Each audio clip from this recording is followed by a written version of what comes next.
Hi, everybody. It's Bill Whittle here with a restart of the Stratosphere Lounge on account of the genies of the internet decided to bring us down the first time we were in business, and then all of a sudden we weren't in business, and then we're back in business. I haven't had that problem for a while, but sometimes we do. I think we get, you can never really tell. I want dedicated bandwidth. I think isn't there somebody I think they're in Iceland or something. There's some woman in Iceland or someplace like that is sitting on top of like a gigantic, enormous fiber feed that feeds like all of Europe, and she has the highest bandwidth in the world. So I'm moving to Iceland. But anyway, I know a lot of people wondering, did we go? We're back, but we're back. So we had to restart because we had a bandwidth issue. We don't usually get that here these days lately. But this is episode 66 of the Stratosphere Lounge. We're starting from scratch, and as it turns out, this is the all-important video game episode. That's why we're eating delicious pistachio nuts, and that's why we're having delicious Coca-Cola in our own BillWhittle.com mugs, and it's just delicious.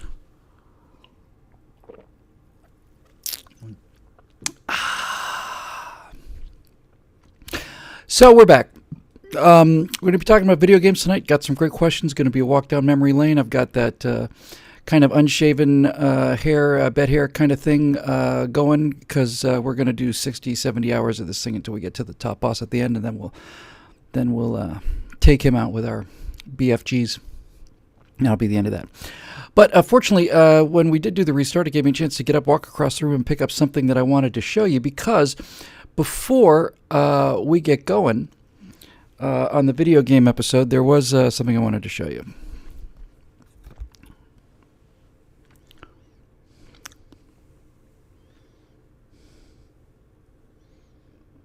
See that? Who's that handsome-looking fella? That's a good-looking boy right there. Yes, it's a DVD. Actually, that's got a member's name on it, so let's just pretend that that's not there. It's a DVD. And you know what's amazing about this particular DVD is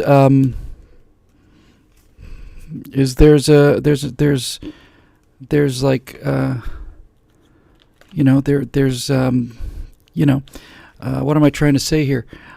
There's like a bunch of them.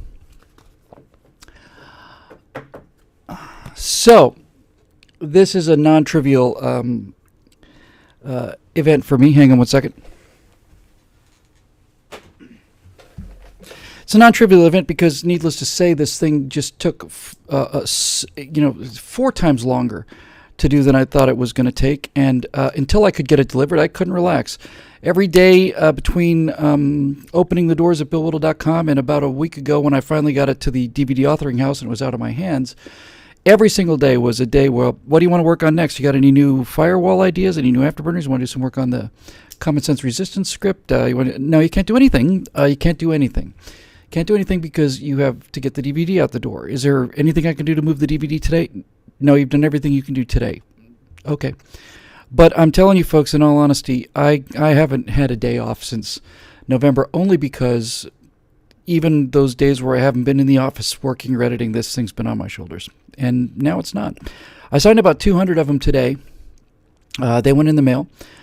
We have hundreds and hundreds and hundreds and hundreds to sign tomorrow, but we'll get most of those done tomorrow, and the rest will get done over the weekend. We should have all of them in the mail to the existing memberships on Monday, and now I can actually feel a little better about going out and trying to sign people up for memberships, because I'm no longer promising something that I can't deliver. For a guy like me, that is excruciating. It's just excruciating. This disc, as you probably know from the stories we've been telling, has been held up quite a lot because it wasn't in my hands. I shot in front of a green screen with the actual Resolute desk prop from West Wing, believe it or not. So finally, that desk is out there doing some good instead of some evil. We had a couple of curtains behind me with the American flags. We had a couple things on the desk. American flag, presidential flag. Everything behind that was green screen. And then it went out to a guy, a really talented guy, I can't say enough about him, who built the White House set in 3D, including you can tell you're dealing with a real genius because if you look at the DVD, the sections that just put up taxes just a couple days ago, if you look at it online, you see the wide shot. You'll see that as you push in on the wide, the windows in the White House have the reflections of the actual furniture in the White House. But we didn't shoot in the White House, and we didn't get permission to get plates of a White House. We had a guy who basically did that all himself. He built the 3D set, and then he took a look at the furniture and reversed that, put it on the windows, give it the right degree of opacity, did the digital pushes and zooms and stuff, put in the background, the trees and the lighting and all that stuff. And I have to tell you, I've seen when I put together all these segments and edited them for the DVD, I look at them and I just remember, I say all the time, it's like I have no memory of being in the White House when I shot this, but I obviously was, because I have to tell you, I mean this in all honesty, I'm not joking around about this. Our White House on the Your Government series looks much, much better than the White House that Barack Obama is using. I think he's not in the White House. I think, unless he's recently moved back, they were renovating the White House. They built a White House set, Oval Office set. But I have to tell you, I think ours looks better. I think it looks just spectacular. I'm very, very pleased with it. And as I said, we're putting 200 out the door today, and hundreds more over tomorrow and the next day. So it's actually delivered, and that makes my day. It makes my day. Give me time to play some video games. So, anyway, it's the video game edition of the Stratosphere Lounge, episode 66.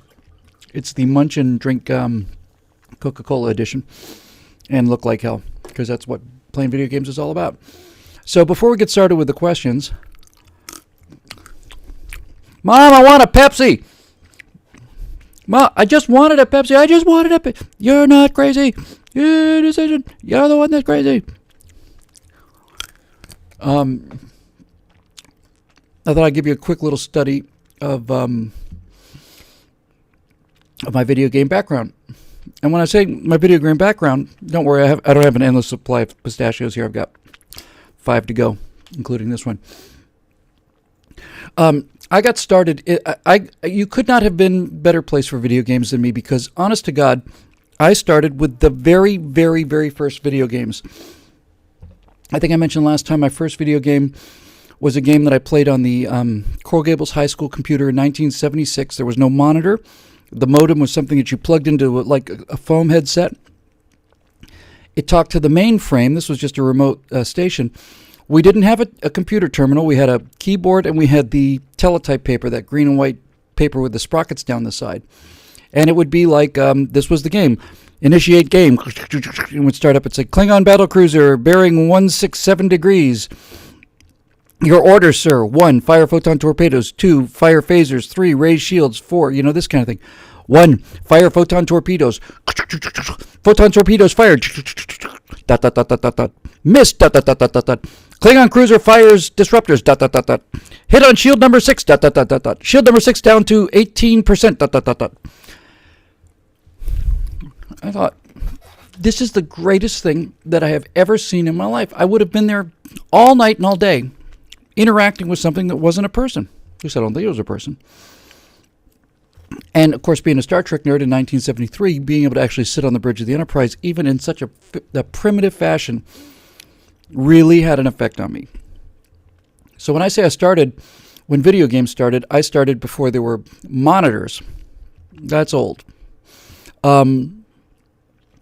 Then after that, I got an Apple IIe. It's my prized possession. I don't remember what it cost me. I want to say it was like $6,000 in 1979 money.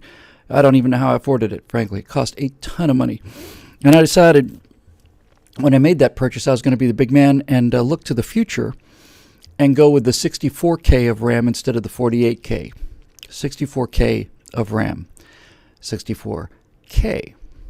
64 kilobytes of RAM. I don't know if there's a file that small anymore. That's all the RAM it had. Apple IIe with a bitchin' kind of stand, that tan stand, and the cool keyboard that slid in underneath, and man, that looked great.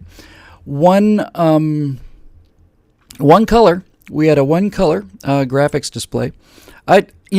I've still got some software for that I wrote, although I may have thrown that away in the last move. Curses. But I'd love to have an Apple IIe back. I'm sure I'm going to get one on eBay one day. Just get it back, plug it in, and play it. Because I loved the Apple II. I loved it. I loved the way it looked. I loved everything about it. And you have to be the right age to appreciate this, and just a few of you will be, because most of you will be too old and some of you will be too young. But if you had that kind of computer at that age, you felt like the future was here. And I was explaining this to my friends a couple days ago. I was talking with my friend Lyda Loudon about this just a couple days ago.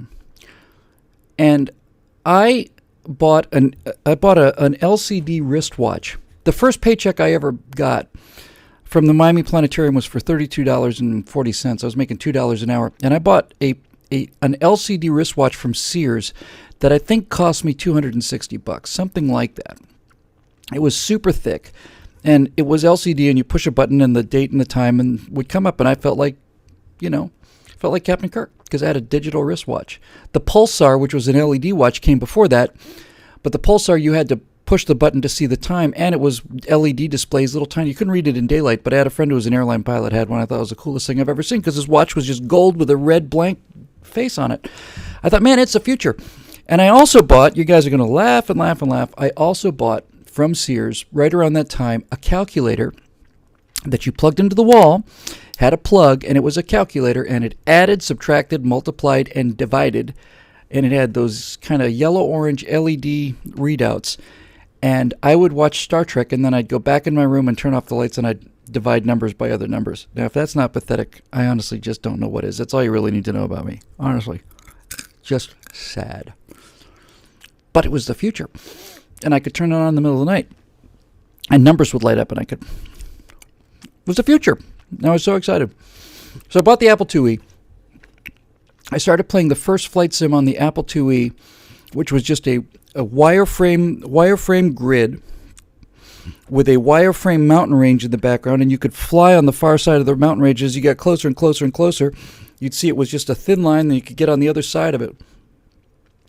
And down in two of the squares on the ground was a little diagonal line, which was a runway. And you'd set up for the runway and set up for the approach. And I don't even think the runway had, maybe it did have boundaries. But there were also fighter planes that came up after you. And the fighter planes, I am not making this up, consisted of a tick, like two pixels side by side. And you'd see these things moving, and you'd kind of fly towards them, and you'd push a button, and it would make a click, click, click, click, click, click, click sound. And then somehow it would determine that it was killed, and the only way you could determine that it was killed because the dot went out. But it would bank. If you turned the stick, it would go quink, quink, quink, quink, quink, like that. I felt like I was flying. That was absolutely the most fun I ever had. I loved it so much. I was working in a lab that had a bunch of Apple IIes. Before I bought mine, they had it on an Apple IIe, and I'd get to that place at 5 o'clock in the morning, 5:30, 6 o'clock in the morning. For a job that started at 9. And I just get in there and get on that flight sim for 2 or 3 hours. I just couldn't get enough of it. So I played, Battlezone? Remember that tank game? It was a vector tank game where there's tanks on the horizon, and you use the stick to move forward, backward, left, and right, and fire. And if you got this, there were other tanks that were more powerful than you, but you could figure out the strategies. For me, it was going in reverse full speed and just constantly just kind of veering off to the left so that their shots would keep missing you. And then he's chasing you, so you'd pivot to him, fire off around, pickle off around, and get out of the way.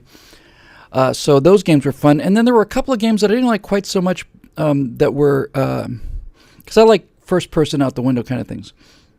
Was it Choplifter? The great thing about doing the show in real time is I have the massive brain trust of everybody here in the comments section. And they can always clear me up when there's something I'm missing. They always give me a I'm pretty sure it was Choplifter. And that was a rescue game, kind of a side scroller where you'd fly a helicopter with a joystick, and you'd land and pick up guys and dodge other things and dodge fighter planes and all that other stuff. So that was the Apple IIe experience. Then I got into Commodore, I guess, was next. I got the Commodore to get the newer version of Flight Sim, which had, 6 colors or something like that, but that was pretty cool. Battlezone is the name of it, I think. That was the one I was just talking about. Thanks, Wild Goose. So I started playing, on the the Commodore. The Amiga had some cool games. I don't think I had the Amiga though. I think I had the 1 megabyte Commodore. And that's where they had some pretty cool games. They had an early version of Falcon that was awesome in that. They had a couple of other games. Back, I started on this on the Apple IIe. There's a game called Elite, which was space combat. That was killer too. There was a shuttle simulator that you would take off. One phase was you'd kind of tilt the shuttle to get it into orbit. Another was an orbital mechanical phase, and one was a docking with a station phase. And the station looked like a giant, 12-sided dice or something. I didn't care. I just thought it was great. So I got through the Commodore 64 and played Falcon on that for the first time. That was terrific. And then I guess I don't remember much happening right between then, but I did know that I had a friend who had what did he have? A 286, or maybe he just upgraded to the 386. I think that was it. He had the 386, which was like, holy cow, a 386. And he showed me Wing Commander on that game, and I about lost my mind. Wing Commander was really, to me, the first kind of modern-looking game. Wing Commander had, fairly full-color graphics, and I was like, man, can I come over and play Wing Commander all the time? Wing Commander was awesome. And then we got from the 386 to the 486. I think the 486 was the first machine I bought after the Commodore. I bought a 486 because I started getting involved with 3D Studio, which I bought pirated, and it was a secret location. Honest to God, got to drive up, call me when you're at this gas station, call me when you're in this alley, go to this guy's house. He gave me version 2 of 3D Studio Max. I don't think it was called Max then. 3D Studio version 2. And I want to say it was on like 27 floppy disks. And so when I had the 486 computer, I was building spaceships in 3D. And again, the RAM was so limited, you really couldn't do a whole lot with it. But that's when I first played Wolfenstein, Castle Wolfenstein. And Castle Wolfenstein blew my mind. Just changed my life. I had a friend who was I was just learning to fly for real out then. It was about 1990, 91, somewhere in there. And I got the computer, and I was playing Wolfenstein, and I was doing the line work, kind of taking care of gliders and tying them down, untying them, helping get launched in exchange for flying lessons. And then I got that 486, and my flight instructor, who was also my roommate, was big into guns and shooting. And when he saw Wolfenstein, he just wanted to play. It was that computer just going full stop, nonstop playing Castle Wolfenstein. That was the most amazing experience ever. Wolfenstein 3D was absolutely great, but Wolfenstein 3D was really still just kind of the John the Baptist. Because I think of all the games I played that I liked the most ever was Doom. I think the first Doom, I played that thing. You can play video games so much, you spend so much time in it, that the levels become to you places that you've actually been, that you can actually remember them. You just draw them on a map, sketch them out. Remember the time you walked over this maze. Remember the time you did this or did that. The Doom was amazing. The first time I saw the top boss in Doom, I couldn't believe it. I mean, I couldn't believe it. So how are you going to beat this guy? It's impossible to beat him. It's not possible to beat this guy. He's got, I remember what it was, multiple rocket launchers. He's 17 feet tall on the top of the structure, and he's got, horns and everything. Boom, boom, boom, and you're running. And I think there was like some kind of Stonehenge kind of thing in the middle there. And then you began to realize it's like, no, you have to kind of get out, fire off a couple shots, run, hide, pick up some more ammo, fire off a couple more shots, keep moving. It was great. Just keep restarting the level until you figure out how to beat the guy. But Doom was fantastic. I think of all the games I've ever played and immersed myself in, Doom was the one where I just felt like, I just live in here. I'll just live in here, honestly. Those floaty, red-eyed things, those bastards and skulls, and man, absolutely, absolutely epic. Then I think the most impressed I've ever been, Wolfenstein impressed me. They all impressed me.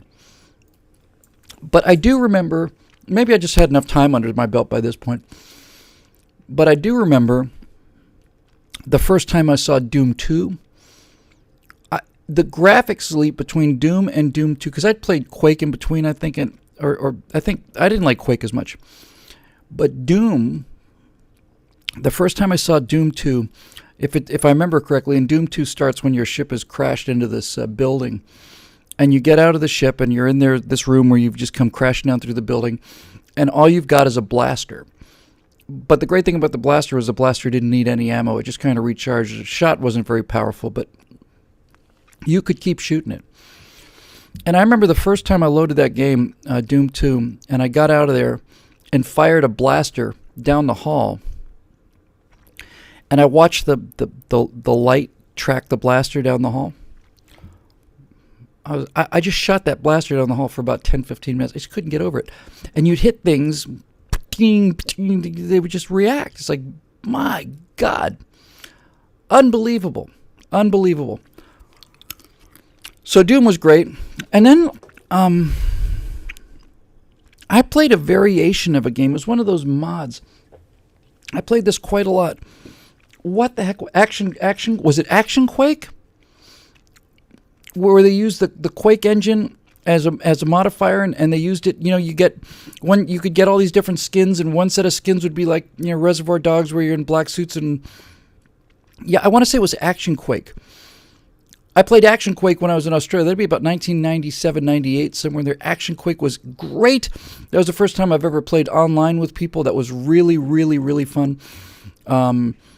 And Action Quake was the first time I was playing like team strategy with guys and stuff, so that was absolutely a blast. Then I came back from Australia in 97, 98, and then right around 99, 2000, I discovered MechWarrior 3. And that was the only game I ever took seriously, to the degree that I joined a clan and really like practiced. And I built a mech in MechWarrior 3. I built a modified Nova Cat, which is a pretty big mech. And I put 2 autocannons on it, which was just about all it would take. The autocannons and the ammunition was about all it would take. And I made it fairly quick at the expense of the armor. It didn't have any real armor on it at all. So I would run that gigantic mech, and it was moving pretty fast. It was kind of hard to hit. It didn't have a whole lot of armor. But I didn't need a whole lot of armor because I got so good with those autocannons at leading the target. And with 2 autocannons, you could hit any mech in the game. You hit him with both autocannons, and that mech's going down. It's not destroyed, but it's going to knock him over. And before he can get back up again, you can polish him off. And they just hated me. Because they're in this game, and they're like, and down they'd go, and then just boom. It was deadly on that thing. Deadly. So I joined a clan called Harlequin Corps. That's the first Google reference for me, by the way, is I did like a Joker from Batman and put him on a graphic. I made kind of the graphic for Harlequin Corps. So I was on Harlequin Corps, and it was led by a guy named Harlequin. He was terrific. He was a great leader. He was a really great leader. It's the only clan I ever got involved in. It was a MechWarrior clan. And then there was a guy who I played with in the clan who said, hey, there's a tournament, and the prize was like a Harley Davidson or something. He said he really, really, really wanted that motorcycle. He never won anything. And would I join up with him? And I did, and I took it kind of seriously. He was practicing for a while. Got into that game, into that tournament game, and we won the first round. It was like best out of 3. And then I think we lost the second round barely. And then the third round, we're in there, and we're shooting, and he wasn't hitting anything. It was a glitch with the game. He would stand there and fire at things, and he'd just fire at them, and they wouldn't record him hitting things.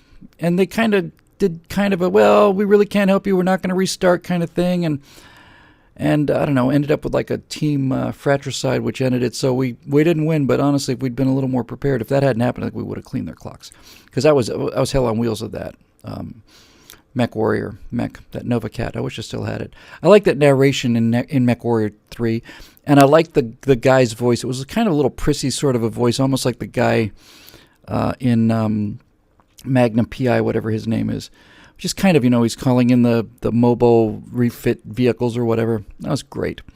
And then just finally, just to catch up, I let it go for quite a while. I think the next game I got into was probably the last game I got into fairly seriously, and that was I did a little. Was it Rainbow Six, the first of the Clancy first-person shooters? Rainbow Six and Ghost Recon. Loved those games a lot. Played those online with friends. Those were really fun. Operation Flashpoint was great because even though the graphics weren't as good, the field was enormous. It was literally an open, it was miles and miles and miles of terrain, and you weren't being steered down these little cattle runs. And so you'd see guys on the horizon, little specks, they're shooting at you, and you pick them off, and then they get you. It's like really tough. I will say one more thing.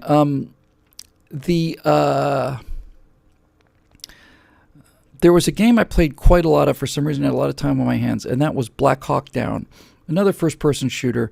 I played that endlessly, day and night for months and months and months and months and months.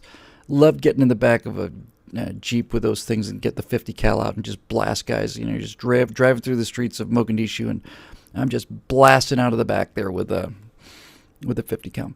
But I think the last first-person shooter I played any seriousness with was Team Counter-Strike.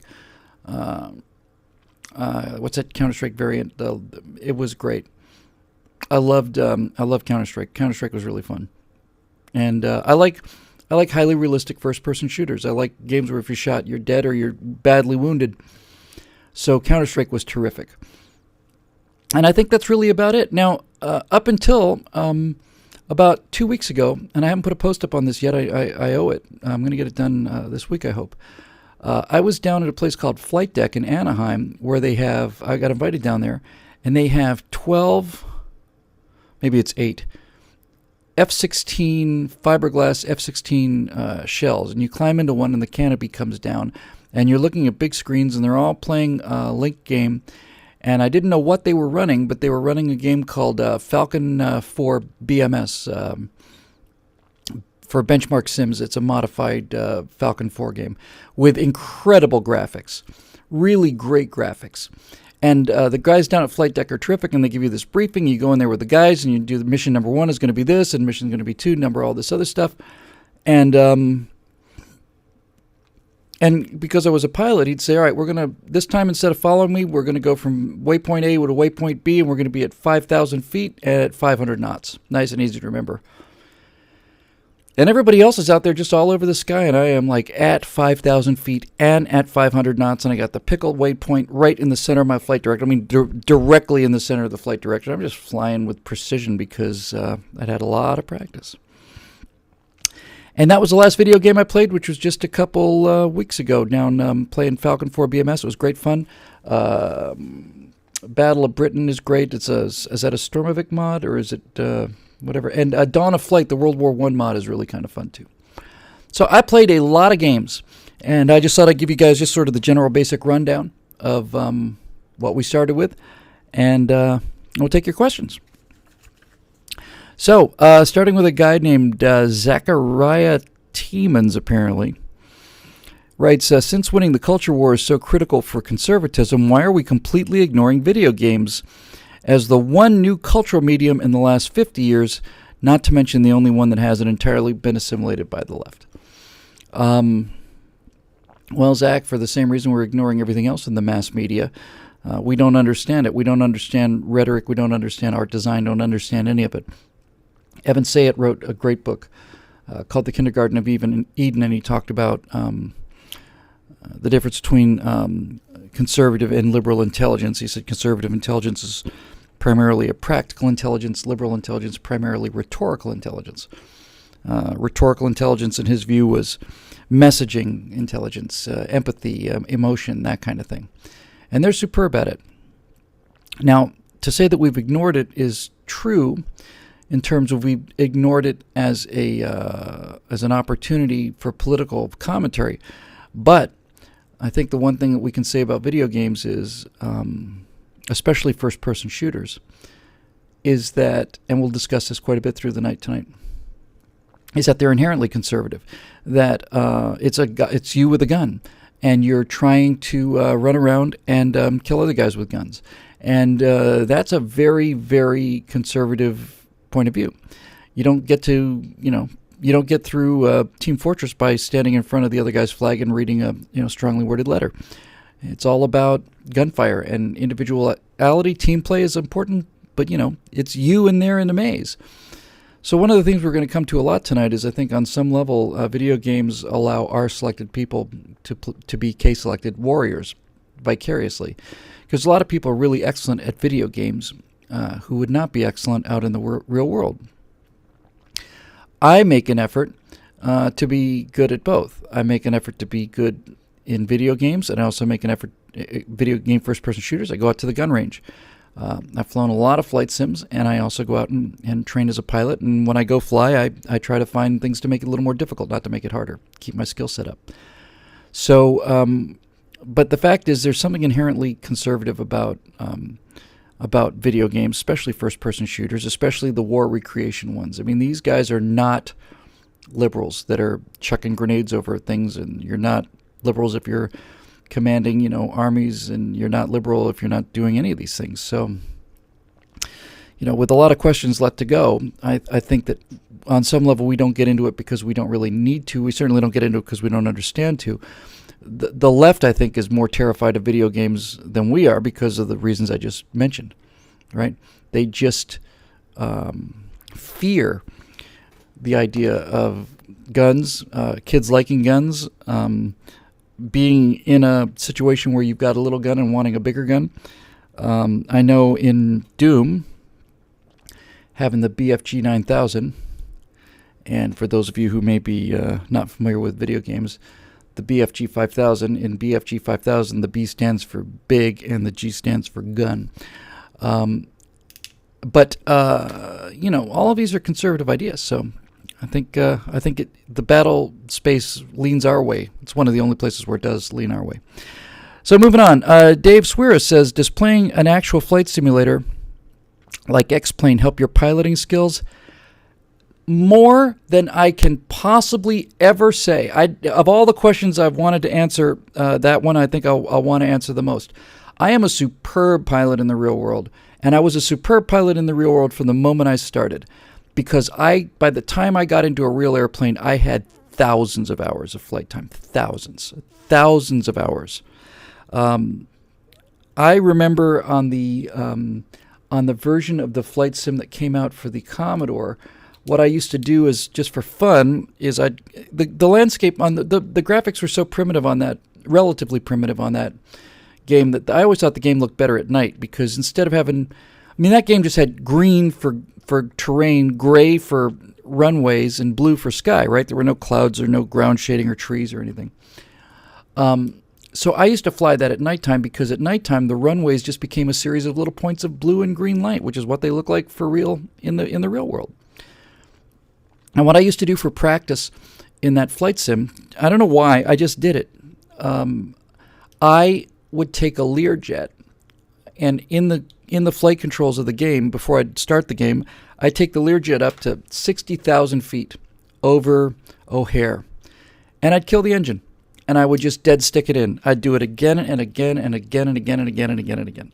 I would just glide Learjets into large runways. I just did it for shuttle landing practice. It was all energy management. So when I got to the place where I was actually taking glider lessons, it was actually easy. It's much easier to land a glider without an engine than it is to land a Learjet without an engine. Turns out that gliders are built to glide. So all of that, all of the essentials of flying were in my head pretty early. I used to be, it's the fundamentals. One of the things that's so surprising for students in general aviation, our friend Vipercheck, and maybe a couple of you else out there won't understand this, but in general aviation, what's not commonly realized is that pitch controls your airspeed. In other words, if you want to go up in the sky, most people think you pull back on the stick, but that's not really what'll do it. You pull back on the stick on a general aviation airplane, the plane slows down. If you want to go higher, you add power. So if you pitch the nose for a certain pitch angle, let's say 80 knots, the plane will fly at 80 knots in straight and level flight. If you come back on the power, the plane will fly 80 knots and it'll descend. If you put in more power, it'll fly 80 knots and it'll climb. It'll fly more or less 80 knots. You put the nose down, it'll do 100 knots, and then more power, less power, it'll do that. All of these relationships got started for me on flight sims decades before I took my first actual flying lesson. I was a wizard when I got into those airplanes as a beginner, because I'd had 1,000 hours, way more than 1,000 hours by the time I got my first flight lesson. So yes, David, does it help? It helps, and they get better and better and better every year, more and more accurate every year. Especially when you start buying these specific plugins for individual planes for flight sims.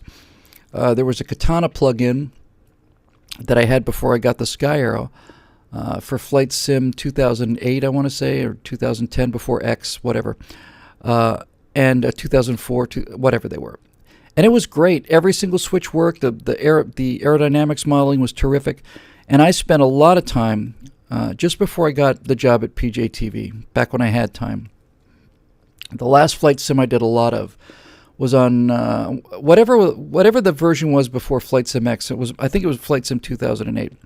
But I bought one of the aftermarket 737s, and I spent a lot of time in those things. I would just fly from LAX to Vegas, or I just liked it. It was fun. Did the whole thing. Did the announcements. All that jazz. It was really a blast. So, yeah. They make a huge difference. Zachariah Tiemens. I group questions together if they're related. And this one is, if you had free time and money, what games would you sit down and play? Halo, Skyrim, neither of those. I still play quite a lot of Dawn of Flight, I think it is, the World War I sim. It's nice because in Dawn of Flight, you really just have your flying skills and a gun. And you got to be in there pretty close range. It's not missiles. It's not, you're not getting shot down by a SAM. You're not getting shot down by some guy who gets a lucky, pickles off a lucky shot. You got to put the airplane on the guy's tail and blast it with machine guns at very close range. So I like that. But if I could play one game right now, if I could get set up for one game right now, I'm damn tempted to do this anyway now that I've delivered the DVDs. I would spend some time with Falcon 4 BMS. It looked terrific. In fact, I damn near downloaded it the other day, but apparently you have to own a copy of Falcon 4 first, which I think you can't download. You might have to, somebody was saying you can get a copy of it on eBay or Amazon or something. If anybody knows a way to get started on Falcon 4 BMS and get me going on that, I actually think I might. Actually, you know what? Don't do that. You'll never see another video again. But I was watching that game when I was playing it down at Flight Deck. That's fantastic. Absolutely fantastic. Although I have to say, folks, and some of you who are long-term fans know this, I have had the ultimate video game experience because I had a friend who invited me down to the F-18 simulator at Miramar inside the little bubble. It's not a full motion simulator, but you're sitting in a 300-degree up and down and 360-degree circular little ping pong ball. And when you pull back on the stick and rotate on that, you will feel yourself going because all your peripheral vision's engaged. And I had him turn it up to 11 as far as all the realism was concerned. I hit the tanker a couple times. I got ground targets. That was easy. I shot down 7 or 8 of their best MiG-29 pilots with just guns. And then I had a bolter on the first pass, bolter on the second pass, caught the 4th wire on a carrier landing and an F-18 on the 3rd pass. And that was the high point of my life. And I was about as proud as I've ever been of myself. And Brent Cates asks, related to flying, says, favorite flying game, Bill, classic war or sci-fi? I spent a lot of time on that first Falcon game. I loved it. I loved going on missions. I loved going on low-level missions, low-level penetration missions, and trying to strafe ground targets in a Falcon. I loved that game. I really did. I loved it. But I think of all the games I really enjoyed the most, I'd have to say that. By the way, this is a little off-topic thing, but some of you get a kick out of this. I was also trying to explain to my friend Lida about what life was like before the world of electronics. Some of you may remember this game, although it was pretty rare. It might have been called Ace of Aces, but I don't think it was. But anyway, here's how it worked. One person would get the German plane, and one person would get the Allied plane. This is before electronics, before computers, before graphics, before anything. And so you would get this book, and it's a little flip book, little paper book about like this. and you would turn to a starting page. You'd roll a dice to determine your starting page, and you would turn to page 49, let's say, and the German guy turns to page 63. And on page 49, out the front of your Sopwith Camel or whatever, you would see the German plane in, let's say, a left bank. That's what you see. It's a picture on a page. And you would then determine what your move was going to be. So you might say, I'm going to roll inside him, so I'm going to go with a left roll.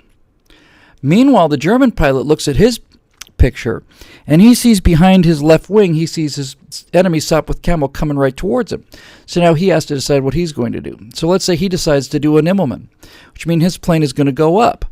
Well, I don't remember how the game worked it out, but I would choose a left turn, and he would choose an Immelmann, and those two pieces of information would go to a table, and then the table would say, okay, English pilot, go to page 102, German pilot, go to page 6. And based on the fact that from this initial starting position, I made a left turn, he made an Immelmann, now my picture shows him up above my right wing, and his picture shows me down below his right tail or something like that. It was the most ingenious, clever, brilliant thing I've ever seen. We played it for hours and hours and hours and hours and hours and hours and hours until all of a sudden, computers come along and graphics come along, and it's doing this, 20 or 30 times a minute. But golly, that was a lot of fun. Just an absolute blast. Joe Consular asked a question about that, which I kind of already answered, but has an interesting follow-up. He said, so what flight simulator or flight simulators do you play or have you played? Trip to the USMC base puts you on afterburner shouldn't be my only answer. It wasn't. Also, if you play Flight Simulator X, do you have any Iris flight simulation software add-ons? I ask as a member of the Iris team. Ace of Aces, that was that game. Thank you. I thought it was Ace of Aces. In regard to this question, I did not. I installed X-Plane once or twice when I was actually toying with the idea of designing an airplane. Believe it or not, right around 2000, I was kind of playing with the idea of doing like a twin-engine long easy. But I didn't think the graphics were as good as they were on Microsoft Flight Sim. Everybody who knew anything about Flight Sim said that the aerodynamic modeling in X-Plane was far and away the best, and I believe that's true to this day. And I've seen the graphics get much, much, much better on X Game. And I didn't get a chance to really follow the link, to be honest with you, Joe, but I did see a couple of quick screenshots from your screen avatar for Iris Flight Simulation, and it looked great. So I will take a look at that and see how it looks, because I love a good flight sim, and I love to go up and have fun with them. So that's really kind of fun. Okay, so moving on. Dan Ramsey wants to know, which Standup Arcade game is your blisters on your hands, spend way too many quarters, play it till they shut off for the night nemesis? What a perfectly phrased question. He goes on to say, I was physically attached to Sinistar machine for a few months in the 80s. I remember Sinistar. Sinistar was great. You had to blast these rocks, and they would release these little crystals, and meanwhile Sinistar is assembling, and you're trying to build a weapon or something, and finally when all the pieces of Sinistar came together, he would go, I am Sinistar. And he had something else to say, too, that was kind of... And then Sinistar would follow you around and destroy you unless you could get a shot in.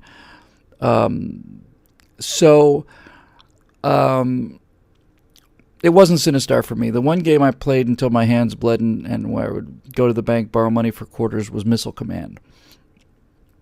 I loved Missile Command. For those of you who don't know, Missile Command, it had a trackball. You had your fingers on 3 sensitive buttons, and you had 3 little missile bases, and incoming warheads are coming down. You had to put an exploding missile. You had to put a little pipper there and mark it, and the missile would go up to that point, and then it would explode, and you tried to catch the incoming warhead in the fireball. And that works out pretty well for the first level or 2 or 3. And then the thing speeds up to the degree where now it starts to reach a level of zen. And what I meant by that is when you started to get in the higher levels, you could just, this instant that you see these warheads on the screen, they're coming down really fast, the instant, you'd have to just go, and you'd just lay a blanket, just like a blanket. Run, cowards, that's what he used to say. You'd lay this blanket You catch the first wave in the explosions. Then you had to reserve some ammo for the second waves. And then they had the smart bombs, and the smart bombs could hover, and they could go around the clouds. And the only way to kill a smart bomb was to put a pipper right on it so that the warhead would be right on top of it when it got there. Otherwise, it would move around. And Sinister also used to say, I live. Thanks, guys. But in Missile Command, those damn smart bombs were really hard to hit. And planes would come over and they'd drop more warheads. You had to knock out the plane, try to get the what's that old adage that I learned from playing Harpoon? Harpoon was a game I loved, by the way, naval sim. Shoot the archer, not the arrow. Try and get the delivery system, not the missiles that are coming off of it. But Missile Command was the game I played till my hands bled. And I'd go after school every day to a place in Gainesville called Pin Pan Alley.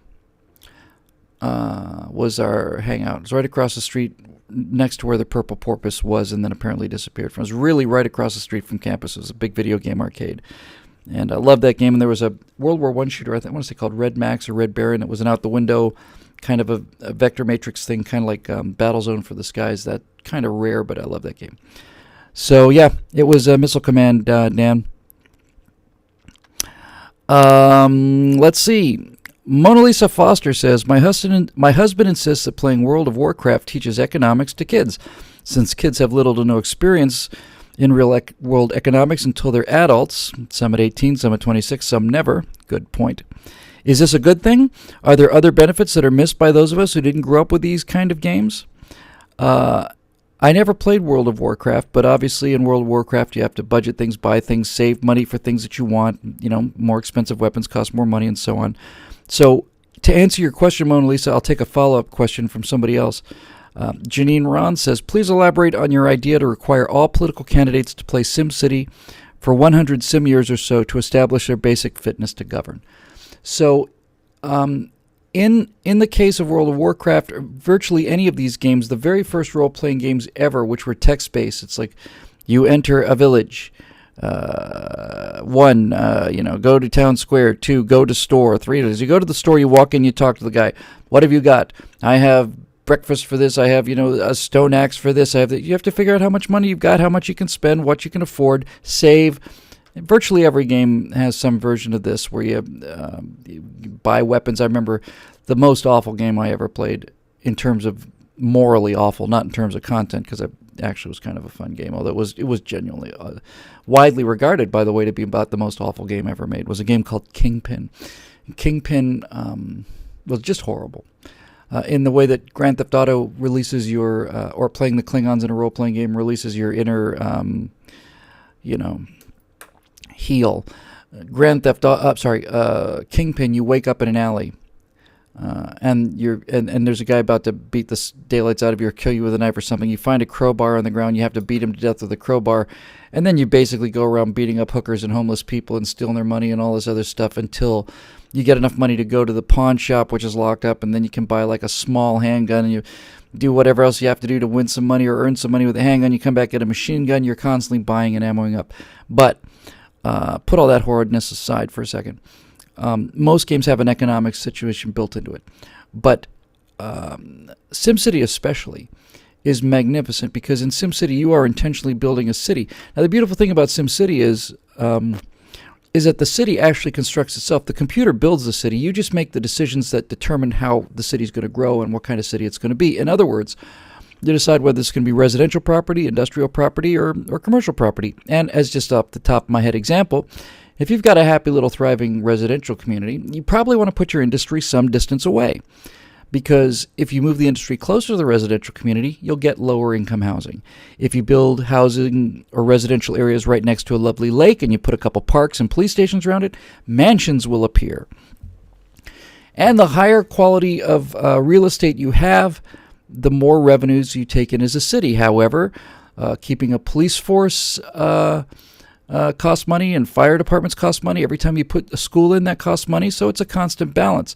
But the thing about SimCity that's so important is you have full control over the taxes and everything else. And you lower the taxes and your city grows. You raise the taxes and your city shrinks. And you can sometimes, for a very short period of time, have a low-tax, thriving economy, jack up the prices, on the taxes, get a couple years of really good income, and then everybody just leaves and takes them a while to come back. So SimCity is an interesting thing, and the reason I think politicians should have to do it is because SimCity teaches you to live within your means. If you didn't have a budget in SimCity, there wouldn't be a game. You just simply put down all the police stations you want. You'd put down all of this that you want. You just develop everything great, but you don't have an unlimited budget. Not only does it cost money to put in a university or a police station, it costs money to maintain them. The water supplies break down. You got to put in maintenance. You got to rebuild pipelines. You got to put in power stations that get tired and old and wear down after 100 years. And if you can run SimCity at a net profit, you've got what it takes to be a politician, because you start out with a big pot of money. You can't build out of nothing. You start out with a big pot of money, and you have to spend money at first. You have to put in the infrastructure, but you can't put in everything at first. Maybe you want a nuclear plant there. That'd be great, but you got to go with a coal plant because the nuclear plant's too expensive. And in SimCity, you have to deal with, you get the later versions of it anyway. You get the environmental weenies coming in saying, we don't want this coal plant here. Put in something that's, wind driven, and that's expensive, and, and other people like it. But if you put it in, you get a cleaner neighborhood. The quality of your real estate goes up. It's really, really, challenging. And much like flying a helicopter, everything's in motion. Every available variable affects every other variable. You raise taxes, that has consequences. You don't spend enough on police or fire, that has consequences. But the main thing SimCity does is it teaches you budgetary discipline. You don't have unlimited amounts of money. You've got only a limited amount of money, and once you've spent that initial pot, you only have what you bring in. And it's profoundly interesting and fun, and it's just a blast. I mean, I've really just had hours and hours of fun. And it's nice to build your own city, too. It's like, I am going to dedicate this area on the other side of the river. This is going to be my Beverly Hills, I'm going to keep industry completely away from it, put a couple parks and bridges in there, and then I'm going to put a couple commercial properties and keep all of the industry away. And then, down here in, Overtown or whatever, this is where we're going to put in our heavy industry and a couple of residential areas, and it's, it's just get to be kind of God. Speaking of being God, there's a game, there's going to be a lot of this tonight. A game I mentioned that I like very much. I didn't play a long time. I just remember it enough to have it jump out, and that was a game called Populous. Populous was a bit like SimCity in the sense that a lot of it took care of itself, but in Populous, you were in fact a god, and you had the ability to create land out of water, and you could raise mountains and volcanoes, you could send earthquakes and destruction, and what you wanted to do is you wanted to build up your people who were worshiping you, and the more you did for them, the more they worshipped you. And the more they worshipped you, the more mana, I think it was mana you got. And the more mana you got, then the more you could do as a god. Meanwhile, there's another god being played by other people or the other computer opponent who's flooding your towns and sending you earthquakes and pestilence and knocking your lands back into the ocean and stuff. Populous was really fun. You want to talk about a power trip, that'd do it. And one more game that I don't think we're going to mention in the questions later that I should just mention that I liked quite a lot is, what is it? Is it Age of Warfare? Total War. Medieval Total War. I played that quite a lot. That's a cool game because Total War has two strategies, two different games. There's this strategic game where you have to conquer England, well, wherever you start from. I'd always start from England. Conquer England, hold Scotland. The damn Scots are always rebelling. Hold them, build up enough forces, sail across the channel, put a foothold in Calais, take France, hold France, try to knock Russia out of the game. Then after you've got Russia out of the game, then you're just gaining resources and you're marching around the Mediterranean and trying to conquer everything. And that was the strategic game, but the political game was really fun because you had archers and cavalry, and you could decide how many units of infantry you wanted and how armored up you wanted them and how much experience they had, and you send them into battle. And the great thing about the Total War series, although I only played medieval Total War, was that you got a chance to play historical battles. You could play Agincourt, you could play Battle of Hastings, you could play a lot of those guys. Really fun game. Okay, moving on here.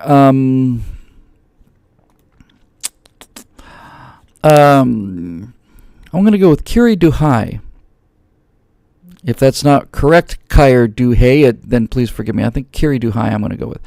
What do you value the most from a video game? A well-written story, beautiful cinematography, engaging and entertaining gameplay, deep and involved simulation to the point of immersion, provocative and challenging puzzles, emotionally charged horror, action, etc. Yes. Yes, that's exactly what I like. You hit it right on the head. I have played games that are so crummy in terms of graphics that the fact that I continued to play them was great.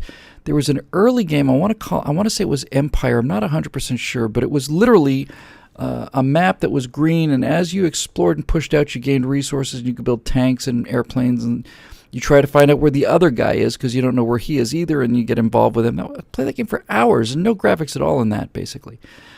But as I said, when I first saw the graphics engine in Doom 2, I just shot blaster bolts down a hallway for half an hour just because I could not believe how good they looked.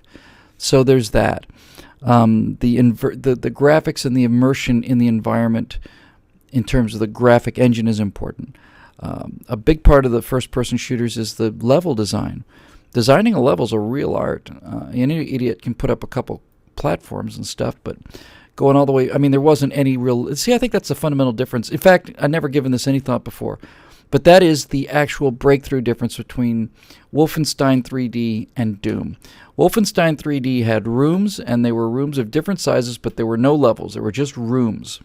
Just layout, floor plans. Doom had levels. Doom had actual environments that changed in vertical levels and enormous sizes. You could shoot across the whole room, and Doom had actual levels.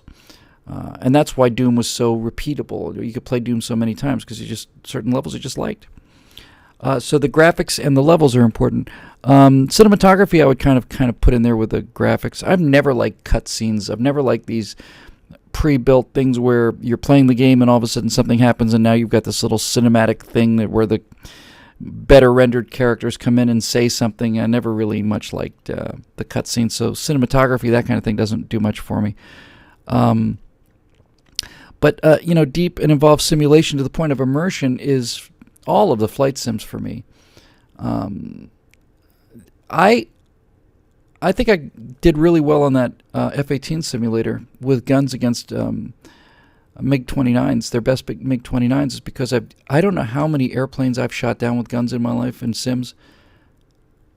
It's well in excess of 10,000. I bet I've shot down 50,000 airplanes. Just from Wings Over the Pacific or just in everything. Falcon. I've shot down Japanese Zeros in Corsairs. I've shot down a lot of MiGs with the F-16s and F-15s. I've shot down enemy starfighters in Wing Commander. I've shot down Fokkers and Albatrosses in World War I. I've shot down everything. And when you do enough of that kind of thing, you realize that the overall geometry of the air combat maneuvers are more or less the same. The leading is slightly different. Obviously, the faster you're going and the further away you are, the more you have to lead the target. But all things considered, that is ingrained in my DNA. Now, that's a muscle memory that I have. I'll never lose. I was real good when I was down on flight deck. They were gonna. When they invited me to go down, I said, I'll be there with bells on. I'll be the idiot wearing the bells. And so they were going to say, well, your call sign's either going to be bells on or idiot.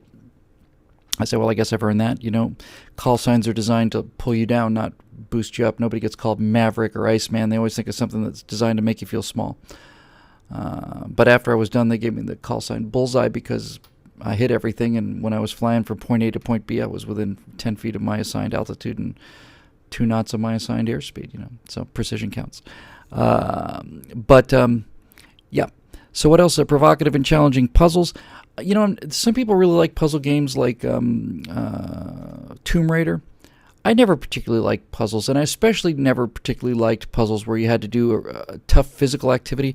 Never been that agile in computer games, to be honest with you. I've never been really great at the timing of the leaping and the jumping and all that other stuff. So there's that. And then... emotionally charged action horror. One game I played a lot of, first-person shooter I played a lot of, was the first Aliens game. And that game was emotionally challenging because I like the movie so much. As I said before, there's going to be a lot of things that are going to come back to me over time as I remember things. I don't know how I missed this. One game I probably spent more time on than any. It's certainly in the top 3 of all the just hours and hours and hours and hours and hours and hours and hours I've spent on games. Was Silent Hunter, which is a sub game. Mostly I played Wolves of the Pacific, which was the one previous to the existing one. Played a little bit of the one before that with the U-boats. And then the latest one is U-boats again. But Silent Hunter Wolves of the Pacific, I've played for days and days and days and days and days and days and days. I love those sub games. I love them. I love going at those targets. I love trying to take down an entire convoy. Especially love coming up for guns. I'm a miserable sub commander. Far too aggressive to be a good sub commander. Good sub commander fires his torpedoes, then dives deep and goes silent, and I can't stand that. I gotta stay there and watch him. And even if I, and when destroyers start coming after me, I'll just crank her into full reverse and start firing torpedoes right at him unless I hit him or it runs me over, in which case I'll come up and duel it out with guns and lose. It's not quite that bad, but I just don't have the. I'm not built to be a sub commander. Another sub game I like quite an awful lot was Red Storm Rising. That was a modern sub sim, and that's where I learned a fair amount of modern naval technology along with Harpoon. Harpoon is an actual honest-to-God naval simulation. If there was another version of Harpoon, I'd buy it today. If anybody knows of any good modern naval warfare simulation, please let me know on Facebook where it'll stay there, because I love that. I loved it. Loved Harpoon. I love putting out the cap on Harpoon. I love putting out the destroyers. I love having subs out there. I love watching. Here come the backfires coming in from Iceland, and here we're gonna put. We got our MiG cap is up. We're diverting our F-14s out there, and they're launching their Phoenix missiles, and taking out some of these things, and we incoming missiles, and the guys yelling vampire, vampire, and these missiles are coming in, and you got your destroyer screen, and they're launching standard missiles. They're doing another bit of defense. Then it gets down to point defense, and maybe your phalanx takes out the stuff and hits her before it hits your carrier. The only reason I know what a standard missile and a Phoenix and a phalanx and a Aegis is because of these games. It's really true. I mean, I've used these weapon systems. I haven't used them to the degree that the people who use them for real haven't, but I bet I've come pretty close.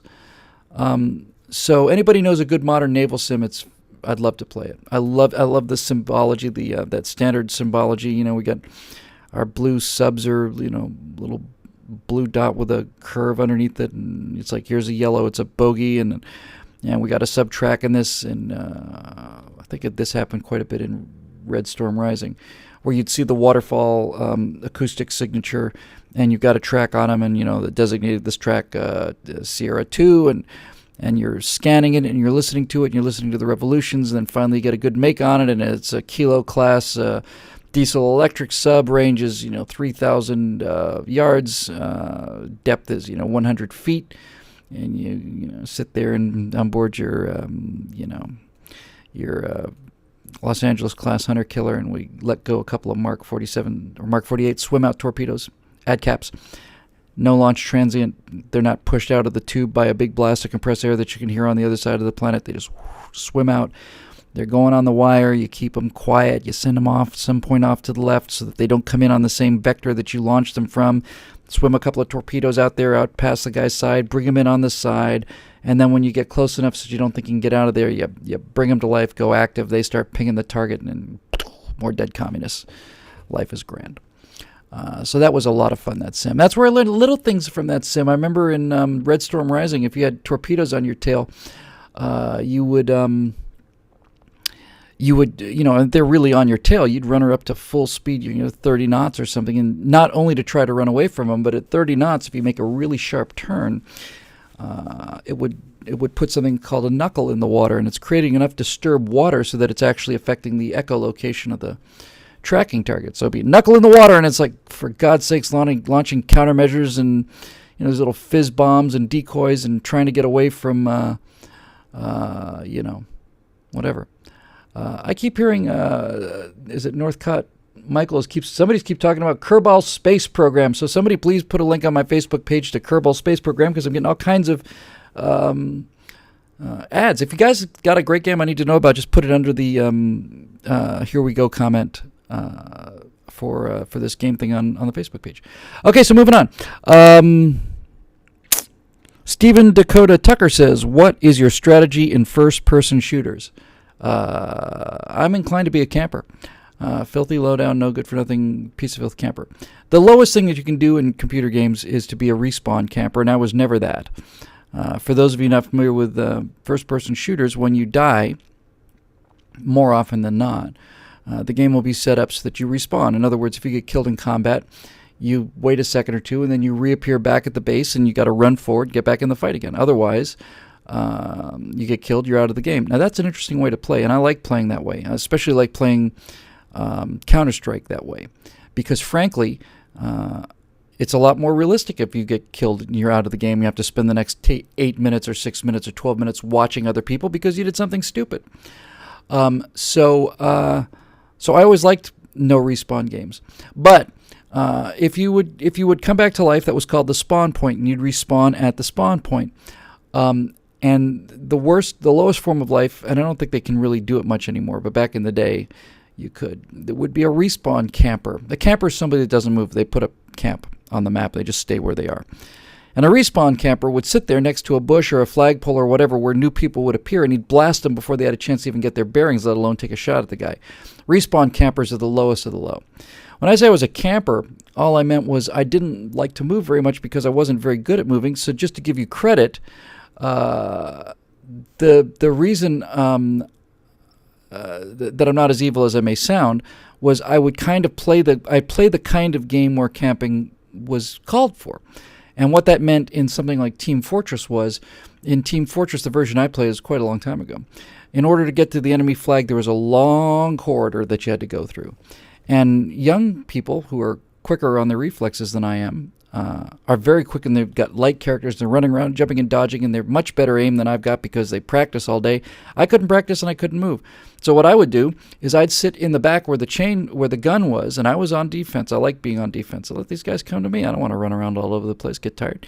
Come to me. I'd sit by our flag at the end of this long corridor with a chain gun, which was, I think, what they called basically a handheld Gatling gun. And I'd wait till I see a guy start coming down this corridor to come and get my flag, at which point I'd gear this thing up, and start it up, and I'd just duck into the hallway, and I'd put 40,000 rounds on this dude and just drop him. The other kind of camping that I did, you may not call this camping, but if you think about it, it is camping, was kind of sniper positions. I did a lot of sniping in Black Hawk Down. Nothing better than getting to a good sniper place and then just pop guys off without them knowing where you are. That's kind of combat that I liked. Look, this is just natural selection at work. I'm not quick enough, and I'm not accurate enough to be one of these guys who run and jump and shoot.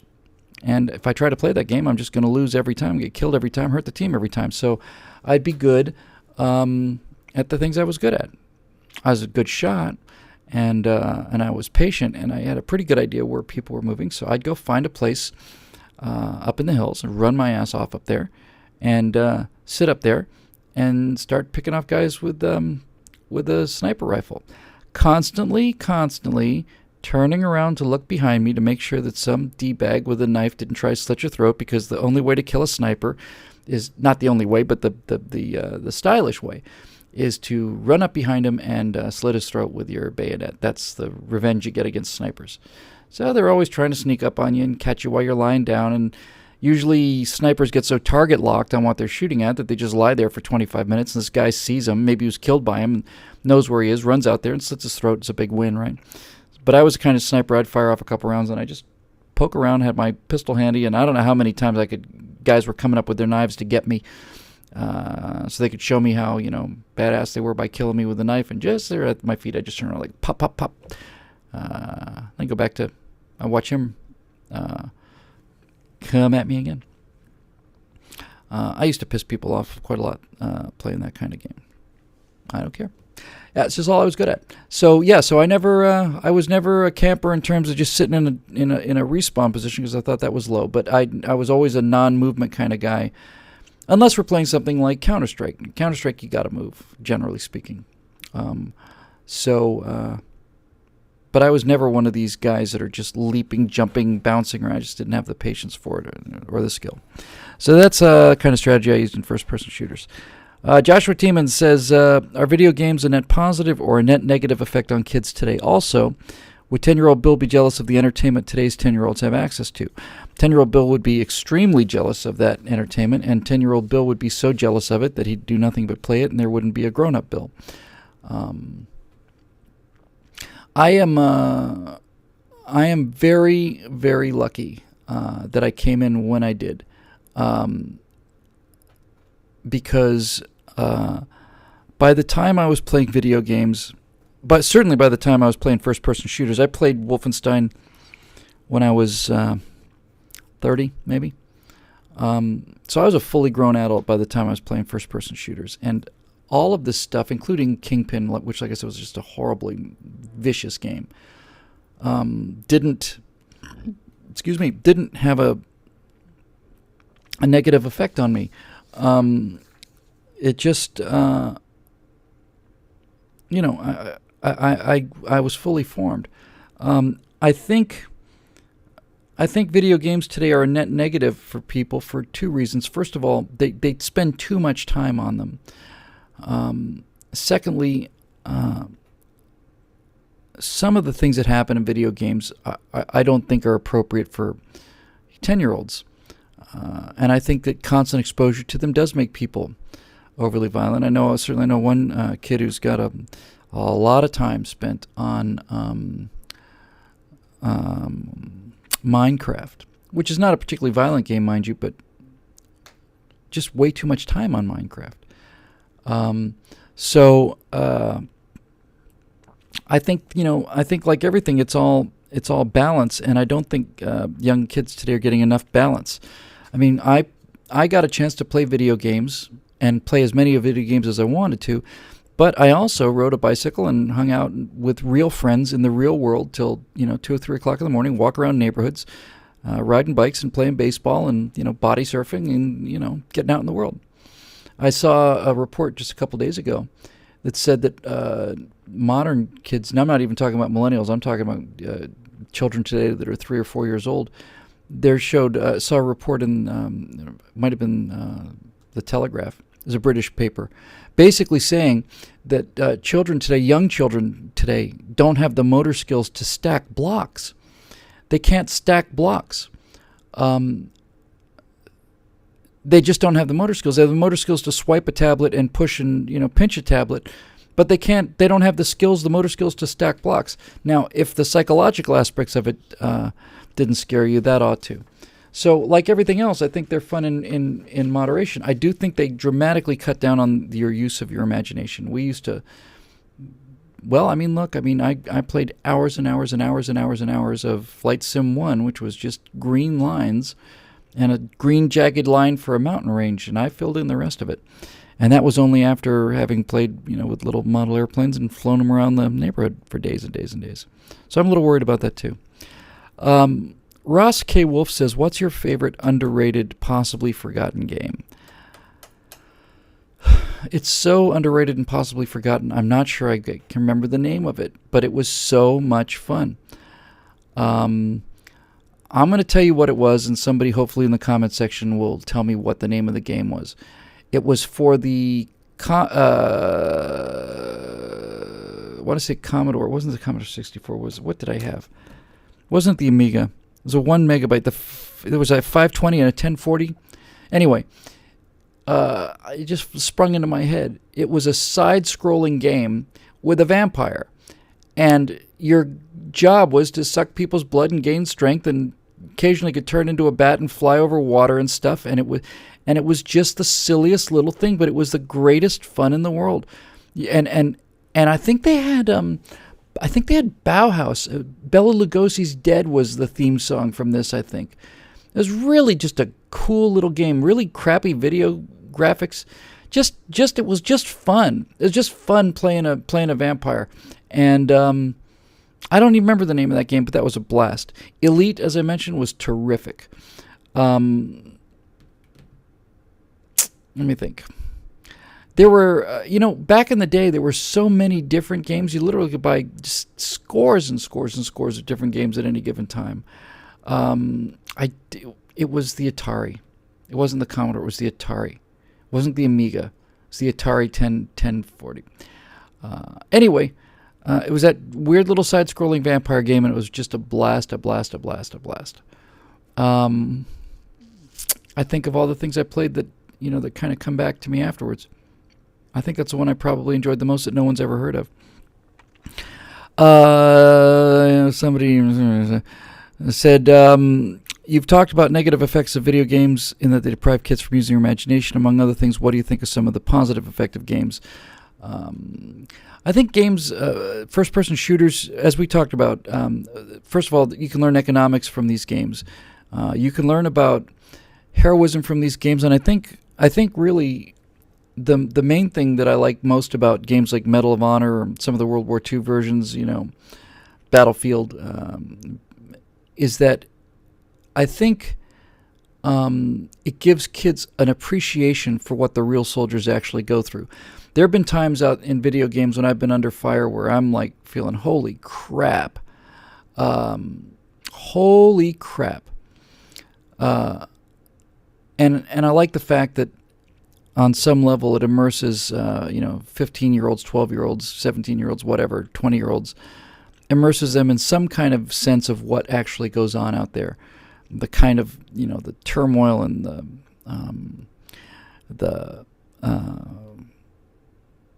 just the confusion. Of course, it's never loud enough. I don't think it was called Vampire's Empire. Somebody just put there in the comment section. But on some level, I don't know. I think that would help. That's why I think the kids ought to, every now and then, should be really encouraged to play games without respawn. Because I'll tell you something, when there's no respawn, you play that game very, very, very, very differently. And I think of all the things that have disappointed me in first-person shooters, especially online first-person shooters, is how unrealistic they are with regard to tactics. Because with respawn, you just do things. You just make a run for it, or you jump over here. If you get killed, big deal. But I don't think I've ever once played a game with a team that was so on the ball that they were actually using actual tactics and moving forward in a way that felt realistic to me. I don't ever... Now look, I'm very, very inexperienced with clan play, so this probably goes on all the time for all I know. But I'd like to get involved with something where somebody's saying, okay, you two guys covering fire, you guys, you guys around to the right, take cover behind the building, Night Hunter. That's it. Thank you, Jason. That was the vampire game. But if you... So I've always been disappointed by the fact that on some level people don't take it seriously because it's not really serious. I had that same experience playing paintball, by the way. When we used to play paintball, we took paintball seriously as a combat sim. So we'd wear camouflage and we'd ambush people and we'd do flanking maneuvers and we'd lay down suppressing fire and all that stuff.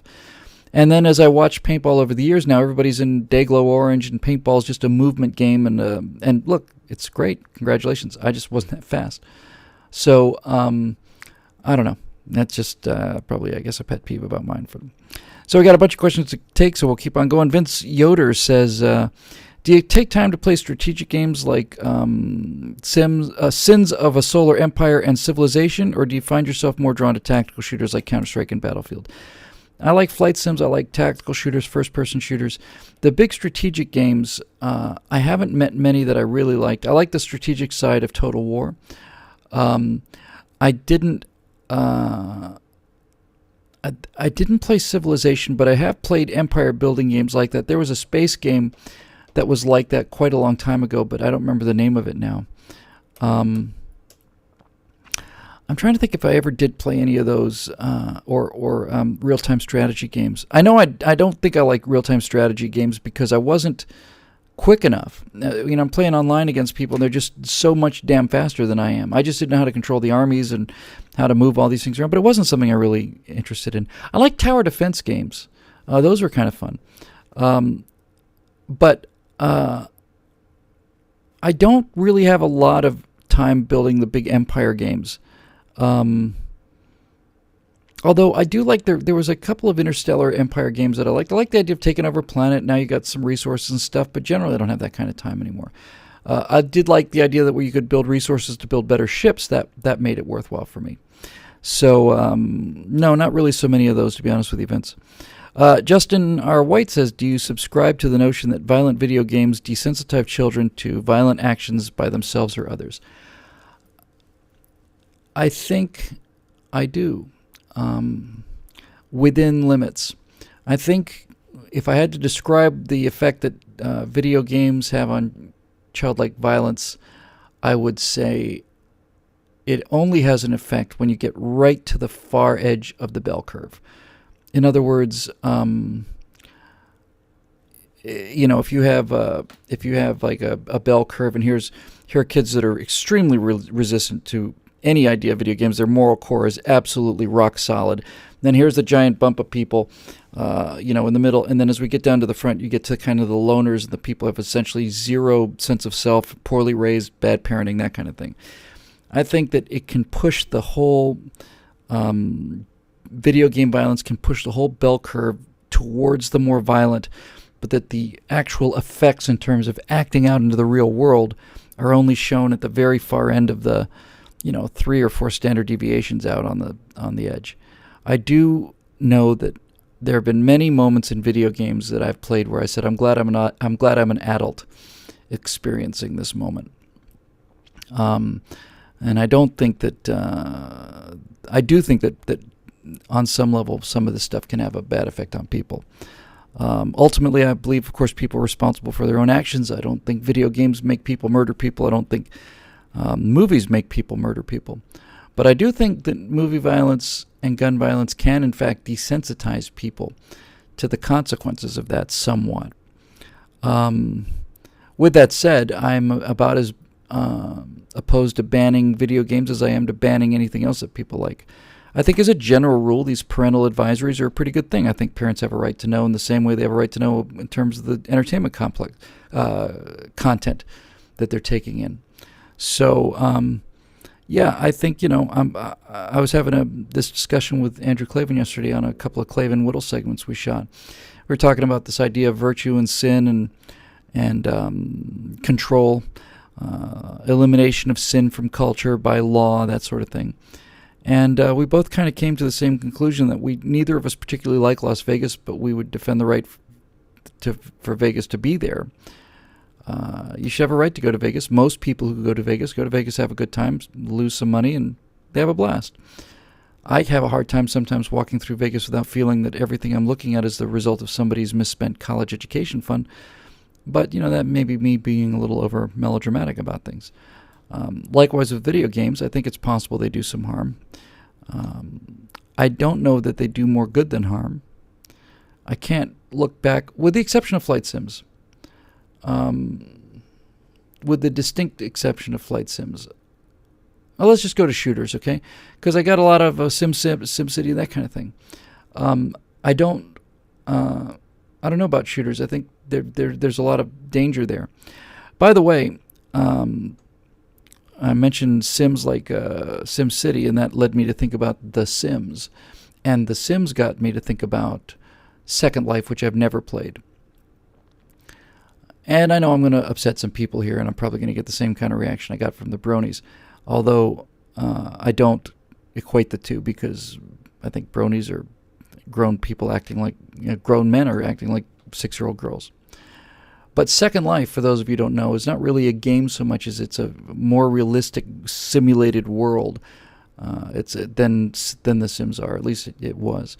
And Second Life is a world where you can become a character and move around through this alternate universe. And you can decide how you want to look, and you can decide what kind of clothes you want to wear, you can decide what kind of house you want to buy, you can build houses. One of the things that's most fascinating to me about Second Life is that Second Life was trading real-world money for in-game money. In other words, if you wanted an island or something, you could pay $500 of real money. You get your own island to live on. And people were setting up stores inside the game where if you went into a store and you wanted to put wings on your avatar, they would cost you $50, which you would trade for real-world money. Now, that aspect of it I actually liked. I thought that was kind of cool and revolutionary.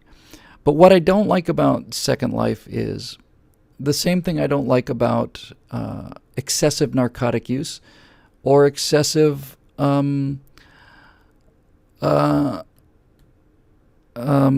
use of the lottery.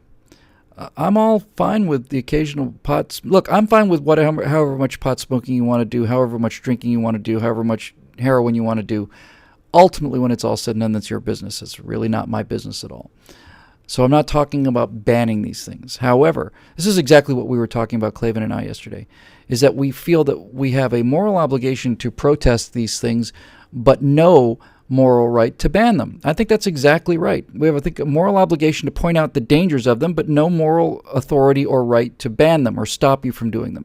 So in the same way that excessive eating or excessive gambling or excessive sexual activity or excessive alcoholism or excessive narcotics or whatever are bad for you, and there's no question that they are. It's when they become a vice because you do it too often.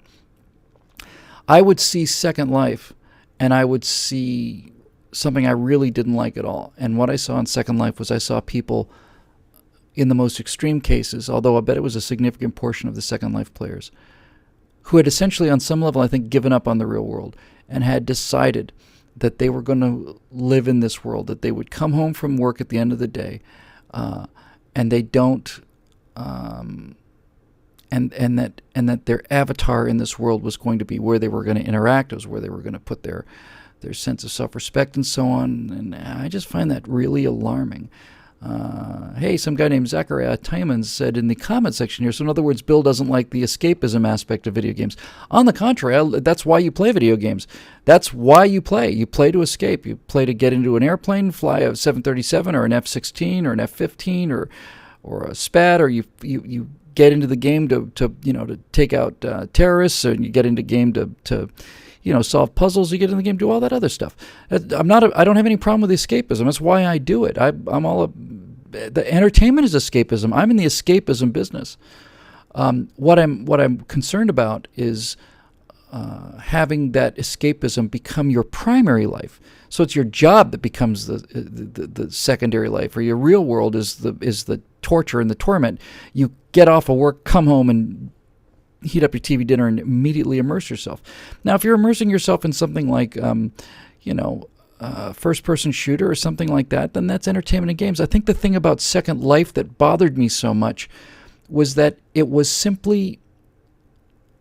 in fact a second life. It was your evenings are being spent interacting in a way that I feel you should be interacting in the real world. And believe me, if anybody understands this, it's me. I understand not going out to bars. You can find this really hard to believe, but I mean, I'm a really, really shy guy. I don't walk into a room and just walk up to people. I'm not, well, I am now, obviously, but I mean, back in the day. So I don't know. I've just seen in Second Life, and I suppose it's true in The Sims as well, signs of people just giving up on that world and getting into this world as a narcotic, where it's not escapism so much as it's sanctuary. It's like, this is where I live now.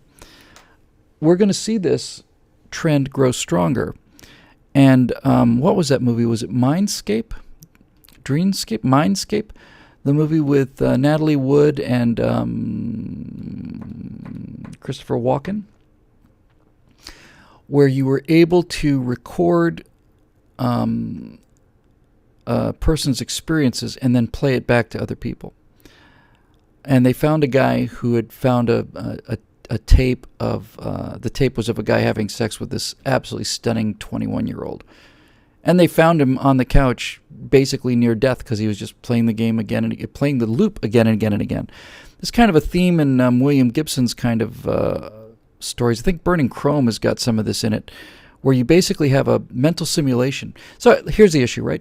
Let's say you had a mental simulation, a video game, that was so good. It was so good that it was better than your reality. It was more immersive, and since you controlled it, it was better than reality. You were handsomer and stronger and richer, and you lived in a better house, and you lived in a better community, and you had a prettier girlfriend, and you're interacting with other humans who are also interacting through their avatars. And then what you find out is you basically end up staying in this world at the expense of the real world. Now, in Burning Chrome, I want to say, basically, I think one of the women in one of his stories was trying to earn enough money to get some, Brainstorm is a movie. Making enough. She was trying to make enough money to get like enhanced eyes, or she wanted one of these, body modification things. So she basically was a prostitute, just checked out. She just wasn't there. And this kind of thing, when you can create an artificial reality, virtual reality is a term that's been widely disparaged, and rightfully so, because it was appallingly awful. But if you can create a virtual reality that's more attractive than the real reality, then a movie like The Matrix is actually kind of not far off. What do you do in a case like that? I mean, what do you do if you could come home and live in a better world than the world you live in? To me, this is a terrible danger. It's the ultimate narcotic. And when your fantasy life becomes more important than your real life, then we're in very dangerous territory. Because then you literally become a herd animal. Your job is to go out and work, eat, and, process waste so you can come back and live in this other world.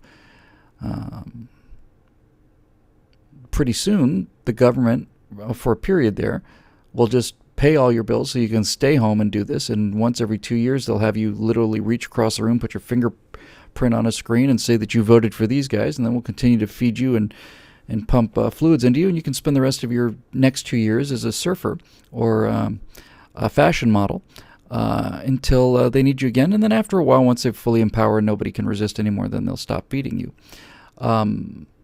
So you get this kind of thing, right? I don't run around with my hair on fire. It's not a subject that I'm particularly immediately concerned with, but I do see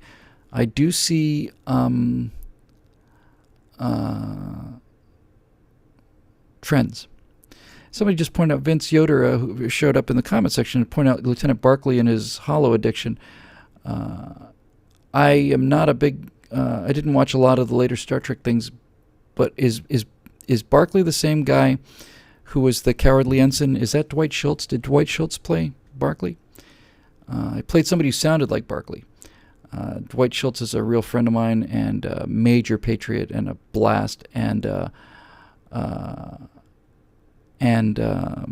really cool friend of mine, and I plan to put him in a couple movies. Dwight Schultz. In fact, I plan to put him in all my movies. I think Dwight Schultz is a freaking genius, real asset from A-Team. Anyway, let's move on. Ted Lehman says, have video games replaced boys having real adventures, and instead of becoming men, they are pajama boy? I think they absolutely do. I don't think that's up for discussion. I don't think it's up for discussion. I think that the only thing that young boys really are into today are video games, and that means that that means they're not going out riding bicycles, cave exploring, climbing trees, going on road trips. They're not doing any of this stuff. I mean, I hate to keep coming back to my life like it was some sort of idyllic thing, but my life was some kind of idyllic thing. We used to ride our bikes, and we used to hang out with friends till 2 o'clock in the morning. If we had 25 miles to go, we would ride for 25 miles on our bike to get to the Dade County Youth Fair. It took 2.5 hours, 3 hours, and hang out there for 3 or 4 hours, and 3 hours coming back until it got dark. And we did all these other things that were, not only they were just good exercise, but they had some danger involved. I mean, you're in traffic, you're driving the streets for 2.5 hours, you're doing all these other things. But what you're really doing is you're spending time with actual friends in their physical presence. And these friends are friends that I have for life. I had lunch a couple days ago with my friend Fritz, who I played Little League Baseball with when I was 10. I've known him for 45 years. And I've known him for 45 years because we got to be actual, genuine friends. I don't believe, I may be wrong, but I don't believe that people who know each other through Facebook or having been in a clan together, I don't believe those people are going to know each other for 45 years. I don't think they're going to watch their back the way that we watched each other's back. I wouldn't be here without my friend Fritz. I lived in his garage for 6 months. He paid all of my bills for a year. And since then, I've employed him, and he was the executive producer on the DVD. The producer and the line producer. My friend Fritz, who I've known for 45 years, was the producer on the Your Government DVD. And so I've been able to pay him back, or certainly trying to. I genuinely worry that interacting with games decreases interaction with other people, and what interaction with other people is left is extremely low tack. That's a term I've been using a bit lately, in the dating scene, kind of Match.com dating scene, or out in the dating world. things aren't as sticky as they used to be. The relationships don't stick as much. They're less tacky than they used to be. There's so many choices now with this online world, and things like Tinder and so on. It's just like, Hey, would you go on a date? Yeah, how was it? I said, okay, it's pretty good, not bad. That's probably 100,000 other people I'd rather go see.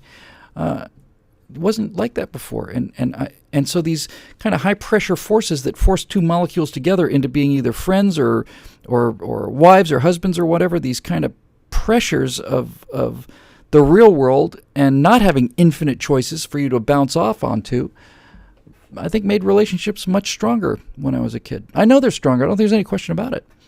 I just don't. So I'm really worried about that. And I think some of the social problems we're seeing now are the lack of cohesion that's formed by lack of real friendships and real relationships as a result, not just of video games, but as a result of Facebook and Twitter. And I have 200 friends, and I've met 6 of them. It's dangerous, I think. But like many, I'm sure people like my father were standing around saying fire is dangerous too, because as you know, I got started in this trade by scratching on a bark with a sharp rock. So I remember when fire came along, my dad just thought the whole thing was just a terribly bad idea. And sure enough, fire has had its advantages, and it's also burned down a lot of houses. So I think we're both right on that one. Anyway, moving on.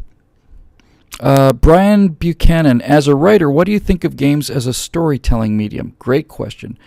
And I answered that for a question I'd like to answer somewhat similar to that, Brian. First of all, I don't think they're great as a storytelling medium. I've played a lot of, in fact, I think they're dreadful as a general rule. I have played a lot of first-person shooters, and I never remember one of their stories, not one. I always thought every single one of them was hackneyed. I thought all the dialogue was hackneyed. I thought all the characters were cliched. I thought all of it was drivel. I have no memory of ever thinking, wow, what a compelling story. Boy, I sure do care about that character.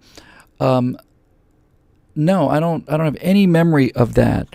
But I'll tell you what I am interested in, and that is the idea of interactive storylines, of having the audience decide what the outcome is based on the actions they take. Now, that's true for some kinds of games, certain types of games, where you could be...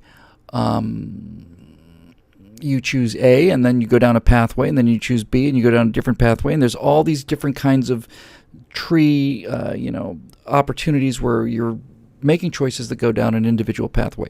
And there's a point I want to make here, and that point was whether or not computers will ever be great storytellers, or whether or not audience participation in the story is the way to go. And I think the answer is a resounding no. And I'll tell you why. I had this argument with my theater professor, my acting teacher back in the University of Florida. This was quite a long time ago, so the 90s, if not the mid to late 80s. And he was saying it's just a matter of time now with all this interactive technology where actors will be digital, and that the audience will come to a series of crises, and the audience will vote with a little box or something. With a little box. Like nowadays, they would just check your biometrics. They'd see if your eyes were wincing, and if you didn't like it, they would do something. But basically, he'd say the story would come to a series of little boxes, and you would make a choice, and then based on that choice, then the story would go in that direction. And this kind of thing's been tried many times before. But the reason it won't work is because I think this is a profound point. It's why I took this question. I really like this point a lot. Audiences will always make terrible stories, because an audience watching in real time will always root for the protagonist, and they will always want good things to happen to them. They'll never, if you've got a great protagonist, and I'm not saying that Tom Cruise was a great protagonist, because I just don't think Tom Cruise is very good, but let's just say you had a great protagonist in Maverick, and you had an awesome, appealing best friend in Goose, who was terrific. And you come to a point where it's like, the plane is on fire, should Goose die? Most of them are going to say, no, we like Goose. And so nothing bad is ever going to happen to the protagonist. Should this guy, who we've grown to like quite a lot, develop a drinking habit? Should he cheat on his wife or hit her? No, we like him. Well, they'll always make that decision. And because of that, their stories will never be as interesting as they would be when written by a writer. And as a person who's written a fair number of screenplays and got 3 more stacked up that have to get written, it's extremely hard to put people you like, especially people who are representing your point of view. It's especially hard to make bad things happen to them. It's hard to make them suffer. It's hard to have them give them losses, and it's hard especially to make them look stupid or to give them weaknesses, especially if they're representing you.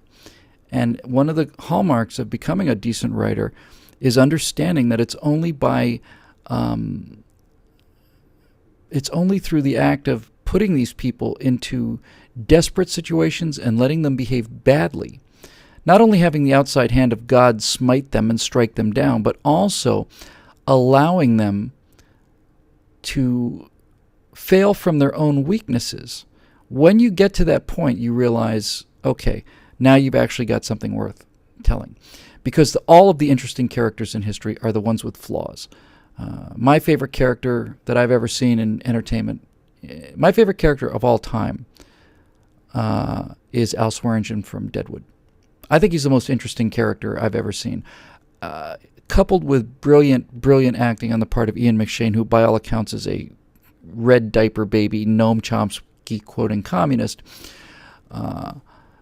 Al Swearingen is the most interesting character I've ever seen. And he's interesting for 2 reasons.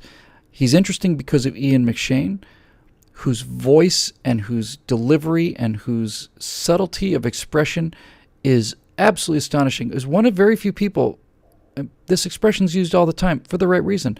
I could watch Ian McShane read The Phone Book. What does that mean? Well, it means that his technique is so strong. He puts so much interesting stuff into his actual technique of speaking that even if he has nothing to say, like a phone book, it's still a joy and a pleasure to watch. It's a pleasure to listen to his voice. It's a pleasure to watch him. A guy like Ian McShane could turn the name, Justin R. White, which I just peeled off the top of my page here, into Justin R. White. Turn it into something interesting. So it's great acting, no question.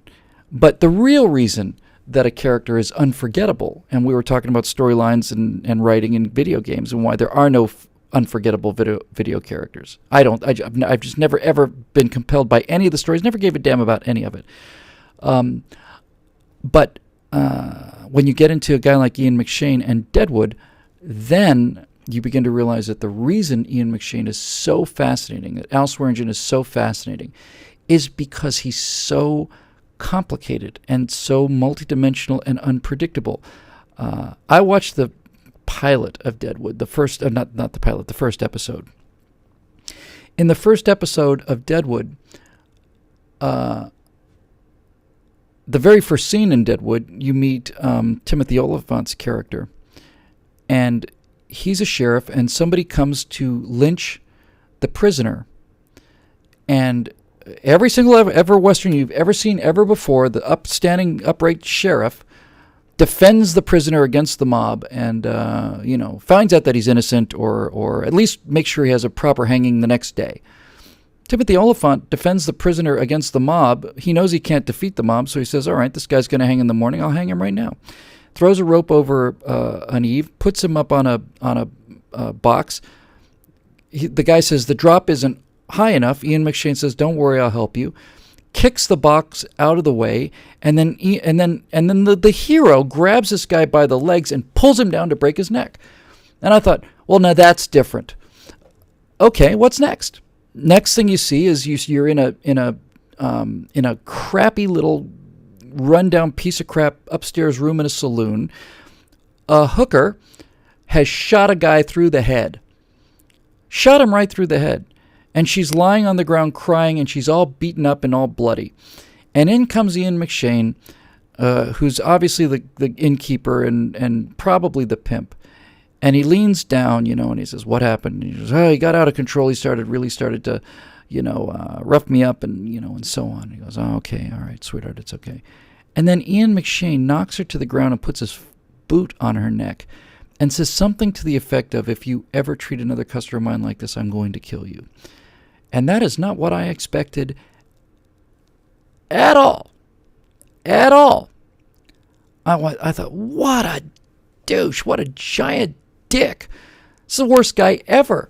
And he is the worst guy ever until all of a sudden 3 episodes later, he's got a chance to kill this girl and he doesn't.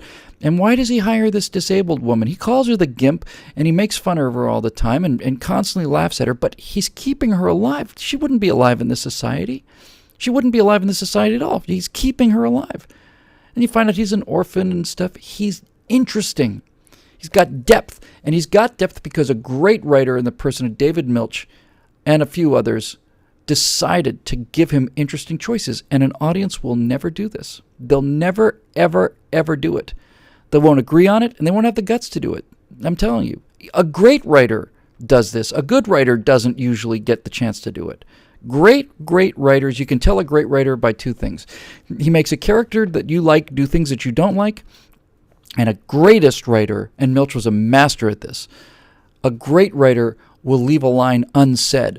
In other words, some transaction will happen, and then you'll say, speaking as a writer myself, you say, now Swearingen's going to say something like blah, blah, blah. And he doesn't say anything. And then I realized the fact that I was able to fill in what he was going to say meant that I already knew what he was going to say, and he didn't need to say it. It's better if he didn't. That kind of thing's brilliant. So, to be honest with you, Brian, I think games are terrible storytelling mechanisms, and I think everybody concentrates on the graphic and the gameplay. I don't think I've ever seen a good script or had a character I ever cared about. I played Gears of War for a while. It's the only game I ever played on the Xbox, and I hate those hand controllers. I'm a mouse and keyboard guy. I just don't have the thumb dexterity. But those characters in Gears of War 2, it's like, who cares? Okay, whatever. So anyway, yeah. Let's see what we got here.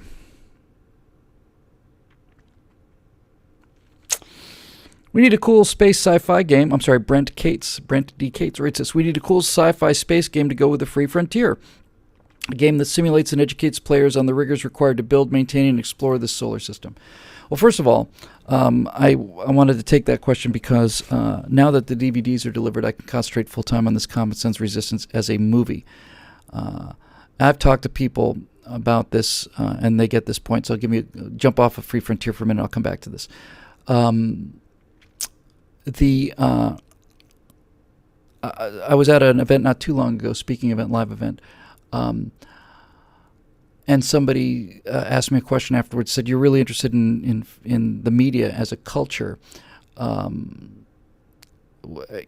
culture as its effect on media and entertainment stuff. Why do you feel that? Why can't you just get up there and make the case that you're making now?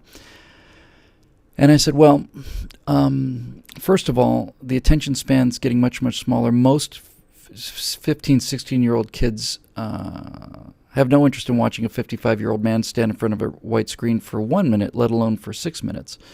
I might be able to get the videos down to 2 minutes, 2 to 3 minutes maybe. It'd probably be good for me to get them shorter, but that's still way outside the attention span of what young people want to see. And furthermore, it's not just their attention span. They can't connect to me. I'm an old guy. They don't care. I said the attention span now is getting so close. You have to see something that's hard to understand unless you really live out on the internet as I do. I had this realization just a couple days ago, and I have to tell you, I actually think this is kind of profound.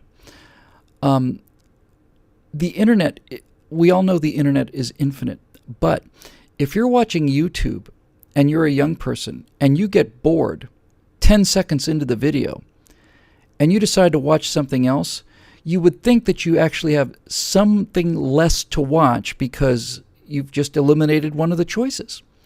But the fact of the matter is, and I'm not saying people understand this consciously, but the fact of the matter is, in the 10 seconds that you've been watching one video, 100 new videos have appeared. Every choice you make means that 200-300 choices are coming online in the time it took you to go with that choice for however long you stay with it. The internet is infinite and it's growing. Every second that goes by, it's bigger. So a short attention span on some level means, nope, not interested. What did I miss while I was watching a minute of this other stuff? There 10, 15, 20, 30 other interesting things may have happened. I'm not saying they did happen, but they might have happened. And so people's attention span is shrinking on some level for an appropriate reason, from a purely kind of a genetic survival kind of idea of a meme or something. So I was saying to the audience, attention spans are getting smaller. They're less than 2 minutes. They're less than 1 minute. In some cases, they're down to, 10 seconds, 15 seconds tops. Nope, don't like it. Next. Too long, didn't read. Next. So there's one exception to this, I'm saying to the people out there. And that one exception is where the attention span goes from 20 seconds to 2 or 3 days. Where instead of bouncing off of something after a minute or two with teeth gritted, trying to bear it up, young, mostly boys, will stay there, not go to the bathroom, they'll pee in a cup, and not leave the chair or stop staring at the screen for 2 or 3 days. And I mean all day, all night, all day, all night, all day again. And that's playing video games. That is where their attention span is extraordinary. Adults don't have that kind of attention span. So why is that? Well, to some degree they're immersed in it, but it's interesting. So what I was saying to them is twofold. First of all, if you're going to try and reach young people with a conservative message, it has to have action, and a lot of action, almost nonstop action. And when there's not actual action, there has to be constant threat of action. There has to be a constant set of tensions. And when you're having dialogue, you'd better have a good-looking girl in there, and a good-looking guy, too, for that matter, for the girls. There better be somebody hot to look at. They ought to like these people. The lead guy has to be attractive and interesting, and the young girls have to kind of have a crush on him.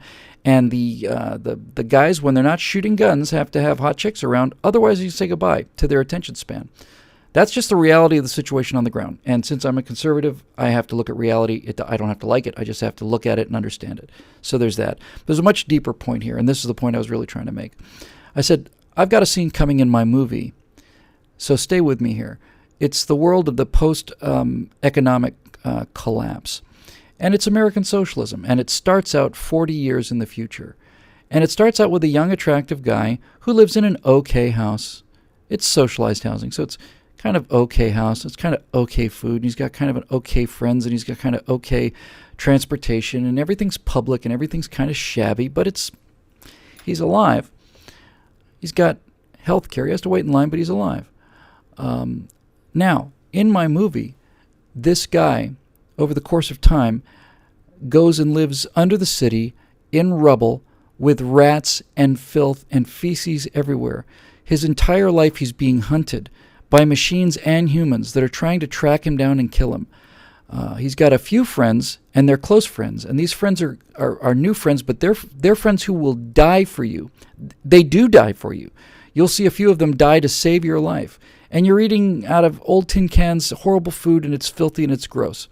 And the climactic moment in this guy's life, in his moral arc, is when he makes a decision to take a bayonet that's been handed to him by a guy. It's been sterilized in a sterno can blade of fire.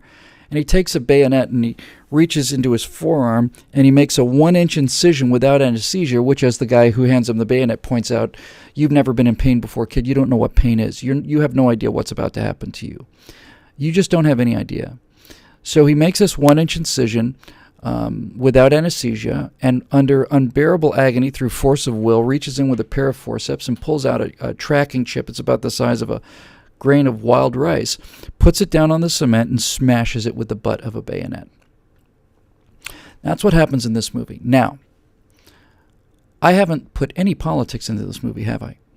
I haven't said a thing about politics. I've just shown you a scene, and you like this guy. Automatically, you're on his side because he's given up comfort for hardship. He's given up the bland for the fully alive. He's shot at. He's running. He's an underdog. The friends he have are good friends. He has a human connection to these people. And then he does something incredibly excruciating, painful for the opportunity to live among garbage with the rats. We don't know what he's running from. We don't know what he's running to. The politics are still neutral, but the power of the message, the power of the medium, already has you on this guy's side, and you'll be on his side to the end. So, in my movie, he's running from big government and communism and socialism towards freedom and capitalism and responsibility. But he could just as easily be running from a big corporate state to a group of socialists. Or he could be, in fact, that's how that kind of story usually goes, right? It's a man who's running from Batista to hang out with Fidel and his cadre of brothers in arms. That's usually how it plays out. But the situation is neutral. The politics are superficial to the decision, and the decision is where your heart goes. So you're going to be on the side of that guy who cuts his arm open and pulls out that chip, no matter what team he's just joined. You're with him and you want to be on that team. Maybe they're communists, maybe they're Nazis, maybe they're this, maybe they're that, who knows. So all you have to do at this point is make sure that the people that he's running from are the people that have their values, and the people that he's running to, the people that have our values. You hire somebody like, I'm not going to mention any names because I actually have a chance to get these people. But people who you like on our side, and people who are good actors who you don't like on the other side. And you have to make their propaganda believable enough so that you think, hey, that's actually a good idea. So you get the idea. It's the power of the story, the power of the message is almost overwhelming. But we were talking about a game to go with that. I think a game to go with Common Sense Resistance could make a really great first-person shooter. You have to be very careful about not ladling on too much philosophy in the game. But games are expensive. I got some people who've already developed a first-person shooter engine, and I'll look into it. But to be honest with you, I can make the movie for a lot less money than I can make the game. If it takes off great. But the point I'm trying to make is that Common Sense Resistance has to look like and feel like a video game. It has to have that video game feel. It's got to have that up in the world above, everything's got to be on dollies and glossy and well lit. But down below, it's all got to be first-person camera. It's all got to be, GoPro cameras, and it's got to be muzzle flashes in the dark and tracking behind guys, first-person kind of perspective. Kids will get that. They'll understand what that's all about. So that's what we're trying to do there. Now, as far as the Free Frontier goes with Aurora, the first movie is really an exploration movie. The second movie of Aurora, called Ice Station Series, is where they go to war with China, and that's space combat. And actual vector space movement with actual weapons, particle weapons, railgun slugs, energy weapons, diffusers for all these other things, drones, decoys, jamming, all this stuff. But I think a game where you would basically have the ability to travel through the solar system at realistic speeds. I mean, the kind of speeds that you might have in the next generation of ships past this, where it's 7 months to Jupiter or 5 months to Jupiter, and you had enough delta V to get there, slow down, refuel, and so on. I think that could be a really fun game. I'd like the idea that you could build it as a civilization building game where it's like, okay, you've got a space program on Earth, and you've got competing space programs on Earth, and you've got this budget, and you want to take this many modules out to, Europa or Iapetus or something. And build a colony there and see if you can get enough supplies out there to keep them alive, or else they all die of starvation. Speaking of video games, my friend Fritz, who I mentioned earlier, I can't believe I didn't get this in earlier, had a board game called Liftoff, which he turned into a computer game, which was the first computer game to use live media in it, like people making TV reports with actual actors on the screen. And it was called Buzz Aldrin's Race into Space. My friend Fritz designed it. I had a little bit of design help on it. And Buzz Aldrin's Race in Space is a great, great game, just like Liftoff is a great board game. You versus 1 or 2 or 3 other people are in charge of a space program, and you have to R&D, you have to develop the reliability of a certain booster or capsule or so on, and you get prestige points for putting the first suborbital flight, the first orbital flight, the first translunar flight, first 2 men in orbit, 3 men in orbit. Every time you do one of these, you get more money, and you've got to get on the moon. How do you do it? Do you do the Apollo route? Do you do a one-engine, single-stage to lunar orbit, land that thing, bring it back kind of thing? Do you put a one-man lander down? Do you put a shuttle up to build stuff in orbit? And you do it any number of ways you want to. But there's all kinds of cool simulations about that. I do have one computer app that I like a lot, which is mostly not even a real game. And everybody's been talking about this space game, so I can't wait to see it. What's it called here? It's really fun. New Orbit. It's mostly just the reason I like New Orbit is it's very, very simple, but the orbital mechanics are terrific. They're just absolutely perfect. You see the little vectors you understand what's being in orbit, you understand what motion is, you understand how moving, your movement vector being perpendicular to your gravity vector means you constantly get pulled around this thing. It's really cool and really clear. So, just a couple more to go here. Let's move on. Nicholas Mahaffey asks your thoughts on Star Citizen and the record-setting $42 million raised through crowdfunding to make it. I don't know anything about Star Citizen, Nicholas, and I hadn't heard about the crowdsourcing to make it. But the reason I took your question is because $42 million is an absolutely astonishing amount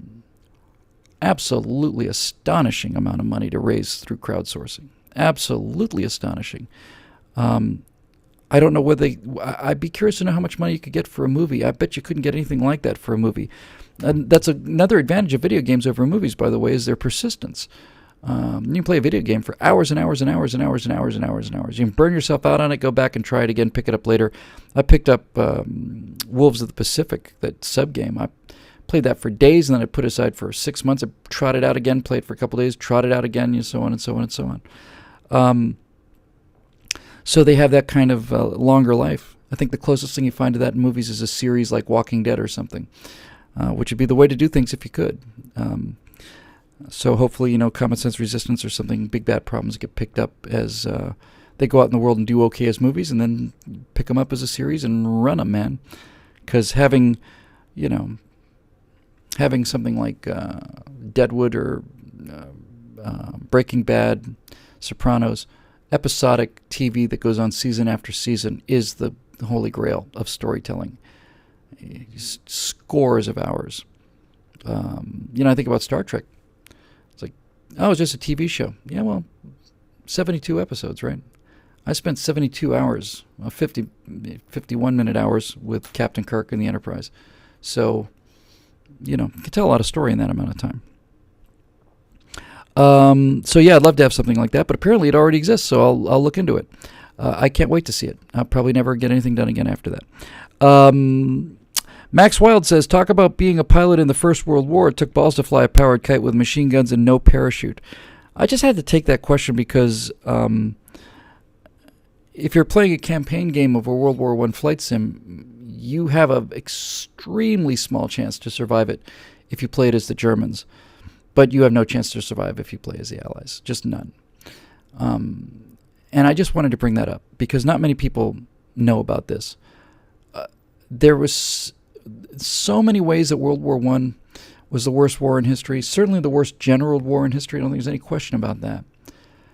But literally tens of thousands of some of the best people that ever lived, young British kids, fresh out of school, decent chaps, sporting chaps, didn't want to go and assassinate the Hun, fight it out until your guns run out of ammo and then throw them a salute and meet them on the next day. If you get shot and killed in combat, well, that's combat, but, sporting, good, decent kids, the pride of the British Empire, the absolute flower of the British Empire. A great many of those young men went into the Royal Flying Corps and later became the Royal Air Force. And they were not allowed to wear parachutes. It's not that they hadn't invented parachutes. They were not allowed to wear them. The generals said they couldn't wear them. The Germans got to wear parachutes. And when you got shot down as a German pilot, you had a pretty good chance, probably a better than average chance if your plane got hit, of surviving. You'd bail out, and you'd hit the parachute and go back and fight another day. Even if you didn't fight another day, even if you'd been shot, you had a chance to live and survive the war. But in British airplanes, you weren't able to do that because some generals someplace decided. This is what they said.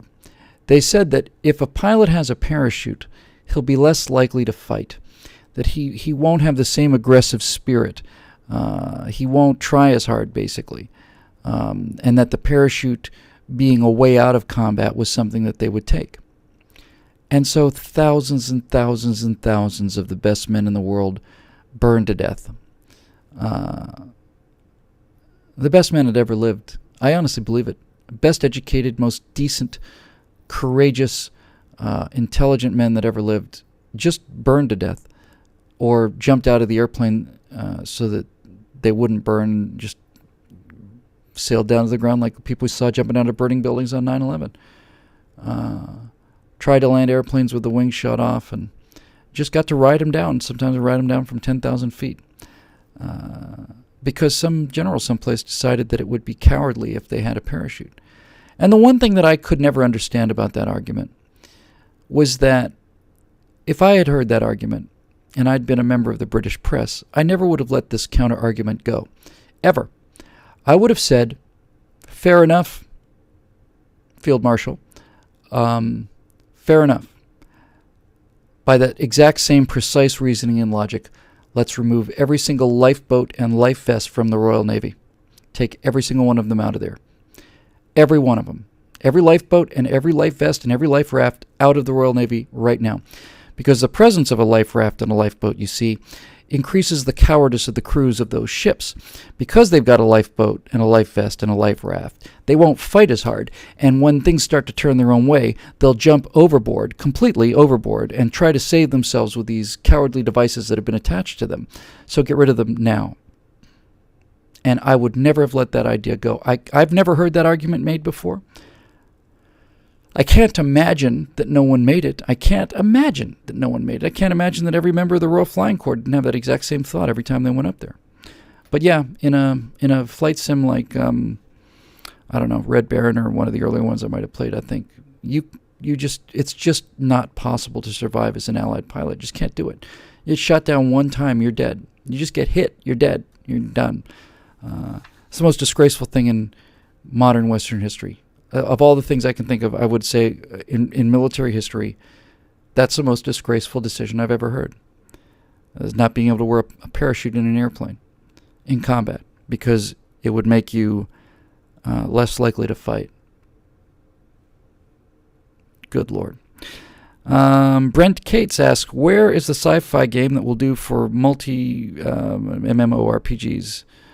Multi-level online role-playing games. Massive multiplayer online role-playing games. Sorry, it took me a second. What World of Warcraft did for fantasy, or Call of Duty did for shooters. Star Wars The Old Republic was a bold attempt, but it's fallen a bit flat, and Star Trek Online is simply laughable. I want a sci-fi game so good that its time sink factor would unhinge civilization. When I remember before these massive multiplayer online role-playing games reached reality, I remember how much I liked the idea of having a universe where everybody was connected to everything else. You didn't have to do everything yourself. I think the only answer, to be honest with you, Brent, and look, you got some big failures there. I mean, if you're throwing Star Wars and Star Trek at this idea, and they both fail in science fiction, that's pretty impressive, because the rabidity of the fan base is superb.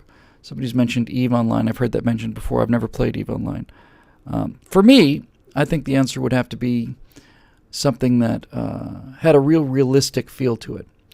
The quality of SimCity is that you believe that this could actually happen, and all this other stuff. Somebody just said try space engineers. Suki said try space engineers.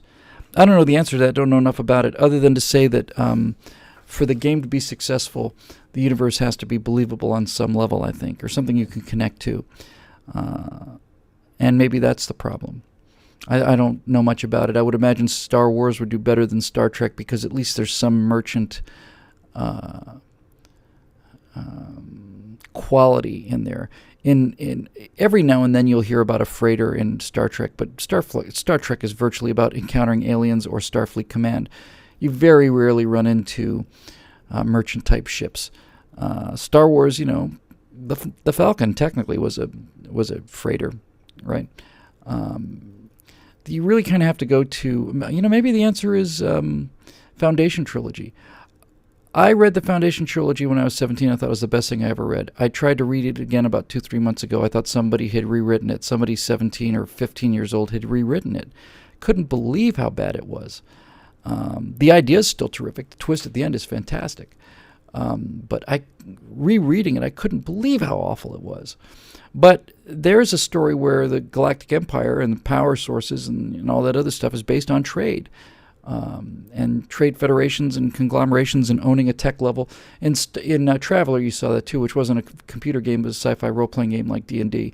In Traveler, among the many things you could do in Travelers, you could play a merchant. And one of the things that was interesting about Traveler was this idea of different tech levels, that you'd go to a planet with a tech level of 15 was the highest, so you could say have a tech level of 12. You could buy stuff on a tech level 12 planet, then go to a tech level 6 planet, and you're selling them, blasters and plasma cannons and stuff, and they've got machine guns and slug throwers. Maybe they make some kind of interesting wine or something that you could take back to the high-tech planet. But I don't know. I think if you're going to have that kind of a commitment, the game has to either be extraordinary in its own world, like World of Warcraft was, or maybe they just need to retool the mechanics, because I don't know how you lose with Star Wars or Star Trek, frankly. Except, as I said, neither of those two empires, neither of those two stories are merchant-type stories. I think if you're going to have that kind of thing, you got to have something where it's, trade is important. No one's really done those kind of stories yet, I don't think. 2 to go. Brian Hughes says, what was the first game you remember being completely immersed in? Well, as I said, I think I got completely immersed in that very first flight sim. But to honestly answer your question, I'd have to say, as I said earlier, Doom, the first Doom. I remember in the first Doom, like, water's around this corner. Oh, my God. Oh, my God. This giant room. Or, oh, my God, this, Doom was the first game that I ever played that had levels on it. And when I first walked in there, I just went, jeez, it's amazing. I still can walk through many of those levels like I was actually there, because on some level I was there, right? You really are there. You're moving, you're looking around, and go backwards and come back in again. It looks all the same. So, yeah, I'd have to say Doom, I think, Brian. And level design is everything. And, yeah, pretty much it, I guess. And final question today. Boy, I don't know if anybody can help me with this one, because this one's unusual. From Aranovo Neural. Says, what is your favorite musical theme from a video game, and why? There is a musical theme in Silent Hunters of the Pacific, Silent Hunter Wolves of the Pacific, the World War II sub-sim. It's not my favorite. I've just heard it 100 million billion times, because you're just in cruise mode and this thing's just playing all the time. So I will give you an answer. If anybody can find this track for me and send it to me, that would be great. I think it's actually public domain. I don't think they made it specifically for the game, because I have a pretty good feeling I heard it somewhere else. But there was an obscure kind of flight sim that came out many, many years ago now. It wasn't super early. I want to say it was maybe, I don't know, it might have been 12, 15 years ago, in that general ballpark. And the flight sim was called USAF. And it allowed you to play all of the aircraft in the U.S. inventory. There were F-117 missions, and there were F-4 missions, there were A-10 missions, F-16 missions, F-15 missions, called USAF. And the opening graphics, it might be on YouTube. In fact, I haven't looked for it. I bet if I look for it, the second I hang up this show, I'll look for it. I bet it's sitting right there. But the opening theme song for USAF was really kind of stirring. And then there came a moment after kind of these stately scenes of bombers or something. It was an F-16, I think, in a tight left brake, and he's just popping flares like crazy. And this thing just hit this kind of stride, this kind of triumphant kind of trumpets and blaring, kind of thing. And I was like, man, it's just to make me cry. It was just like, God, I love the Air Force. I got this when I was in Colorado Springs. And I love the Navy, and I love the Marines, and I think it's kind of cool that the 3 best air forces in the world all belong to us. I like that a lot. That's really cool. And I'll stick by that too. I think the United States Air Force, the United States Navy, and the United States Marine Corps outfight any other air forces in the world. Jane's USAF, Aaron. That's right. It was the theme song it was Jane's USAF. Thanks, Aaron Manning. And somebody sending me some links. If you send it on a link here, I can't get to it. You got to put it on the Facebook page, because this thing scrolls down so fast, and then it only stores a certain number in the comment section. So if you have it, I'll go look. But if you can send it to me on the Facebook page, that'd be great. So anyway, that's your 2 hours and 13 minutes of pistachio pop and Coke drinking, not shaven, bed hair, video game obsession. On balance, they've changed my life. Without question. They made me an infinitely better pilot. I spent a lot of time in all different kinds of airplanes. The reason I was able to go down there and hit the carrier and not break the carrier or the airplane, bolter, fourth wire, with the realism set on full, was because I'd done it hundreds of times on the PC. I'd done it hundreds of times. and I knew what the sight picture was, and I knew that you're not going to change, the angle of attack approach is not something I've ever flown before as a general aviation pilot. But yeah, airspeed management and energy, the relationship between altitude and energy. I'm going to burn some altitude to keep up the flying speed, that kind of thing. I learned all that from flight sims. I spent enough time in a 737 flight sim so that I have absolutely no confidence, absolutely no doubt, I should say, at all, none, that I could land a 737, 757 if the situation called for it. None. I have no doubt that I could do that. I know that's 1,000 hours in an instrument rating in the real world as well, but nevertheless, there it is. So there's that. I think the first-person shooters took me to worlds that I was just completely fascinated with and gave me experiences I could never have. Just the scenery and stuff and things like Doom and Quake and all that stuff. And then the realistic, really super realistic sims. There have been moments in Operation Flashpoint or some of the other ones where I'm lying in the grass and there's like an RPG. I'm sorry, not an RPG. APC, armored personnel carrier, goes by and stops there, and it's like, or you're playing Ghost Recon or something, and you're lying there in the dark, and you see these guys through your scopes, and they're coming like right past you. There's a scene in one of these games. What is it? Is it Medal of Honor? Which I have. It's a scene where you're at it's a Chernobyl sniper screen game with the British sniper and the Scottish commander, and you're in this field and you see this patrol coming. You got to lie down, and I always lie down right in front of a tree, and people walk right past you, and if you start shooting at them, you're going to die. You just got to sit there and hold your breath and hope they don't step on you. That is terrifying, just terrifying. Yeah, it's been great, and as I said before, I consider myself to be not only charmed but blessed, because I don't think if I'd been born 3 years earlier or later it would have been quite as good. I was born at precisely the right age where I had a normal outdoor childhood, playing with model airplanes and flying them around the neighborhood, and right around age 13 or 14 I started to play that computer game without a monitor and play that first Star Trek game, and then over time, I got older, and I got to watch the graphics get better. I got to watch computers get faster and faster and cheaper and all that stuff. It was really the golden age. I couldn't have timed it better if I wanted to. I was there at the beginning of the video game age, and if we don't stop spending money and destroying this culture as fast as we can, I'll get to see the end of it too, which is not something I'm terribly fond of. So anyway, it's a fun diversion tonight. I like these theme shows, and we should do another one. I think we'll do a flying one. That'd be an awful lot of fun. I get religion when I start talking about airplanes. And there's probably a bunch of other things we can do as theme shows as well.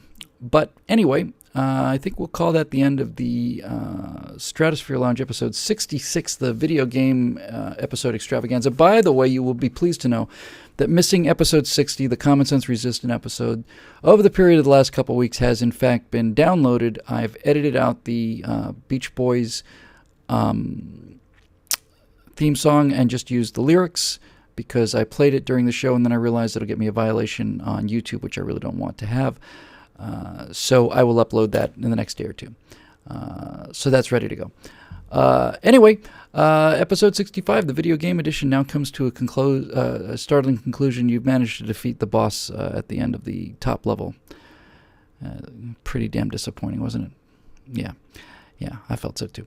But thanks for all the ideas. Thanks for all the fun. And especially thank you for all the suggestions. I'm really looking forward to seeing these guys, especially that space game. Sounds terrific. As soon as I get this thing signed off, I'll go over and take a look. And if you never see me again and there's no more Afterburner videos or Stratosphere launches or firewalls or any of that stuff, trifectas, you know who to blame. Anyway, thanks, guys. It was really a lot of fun.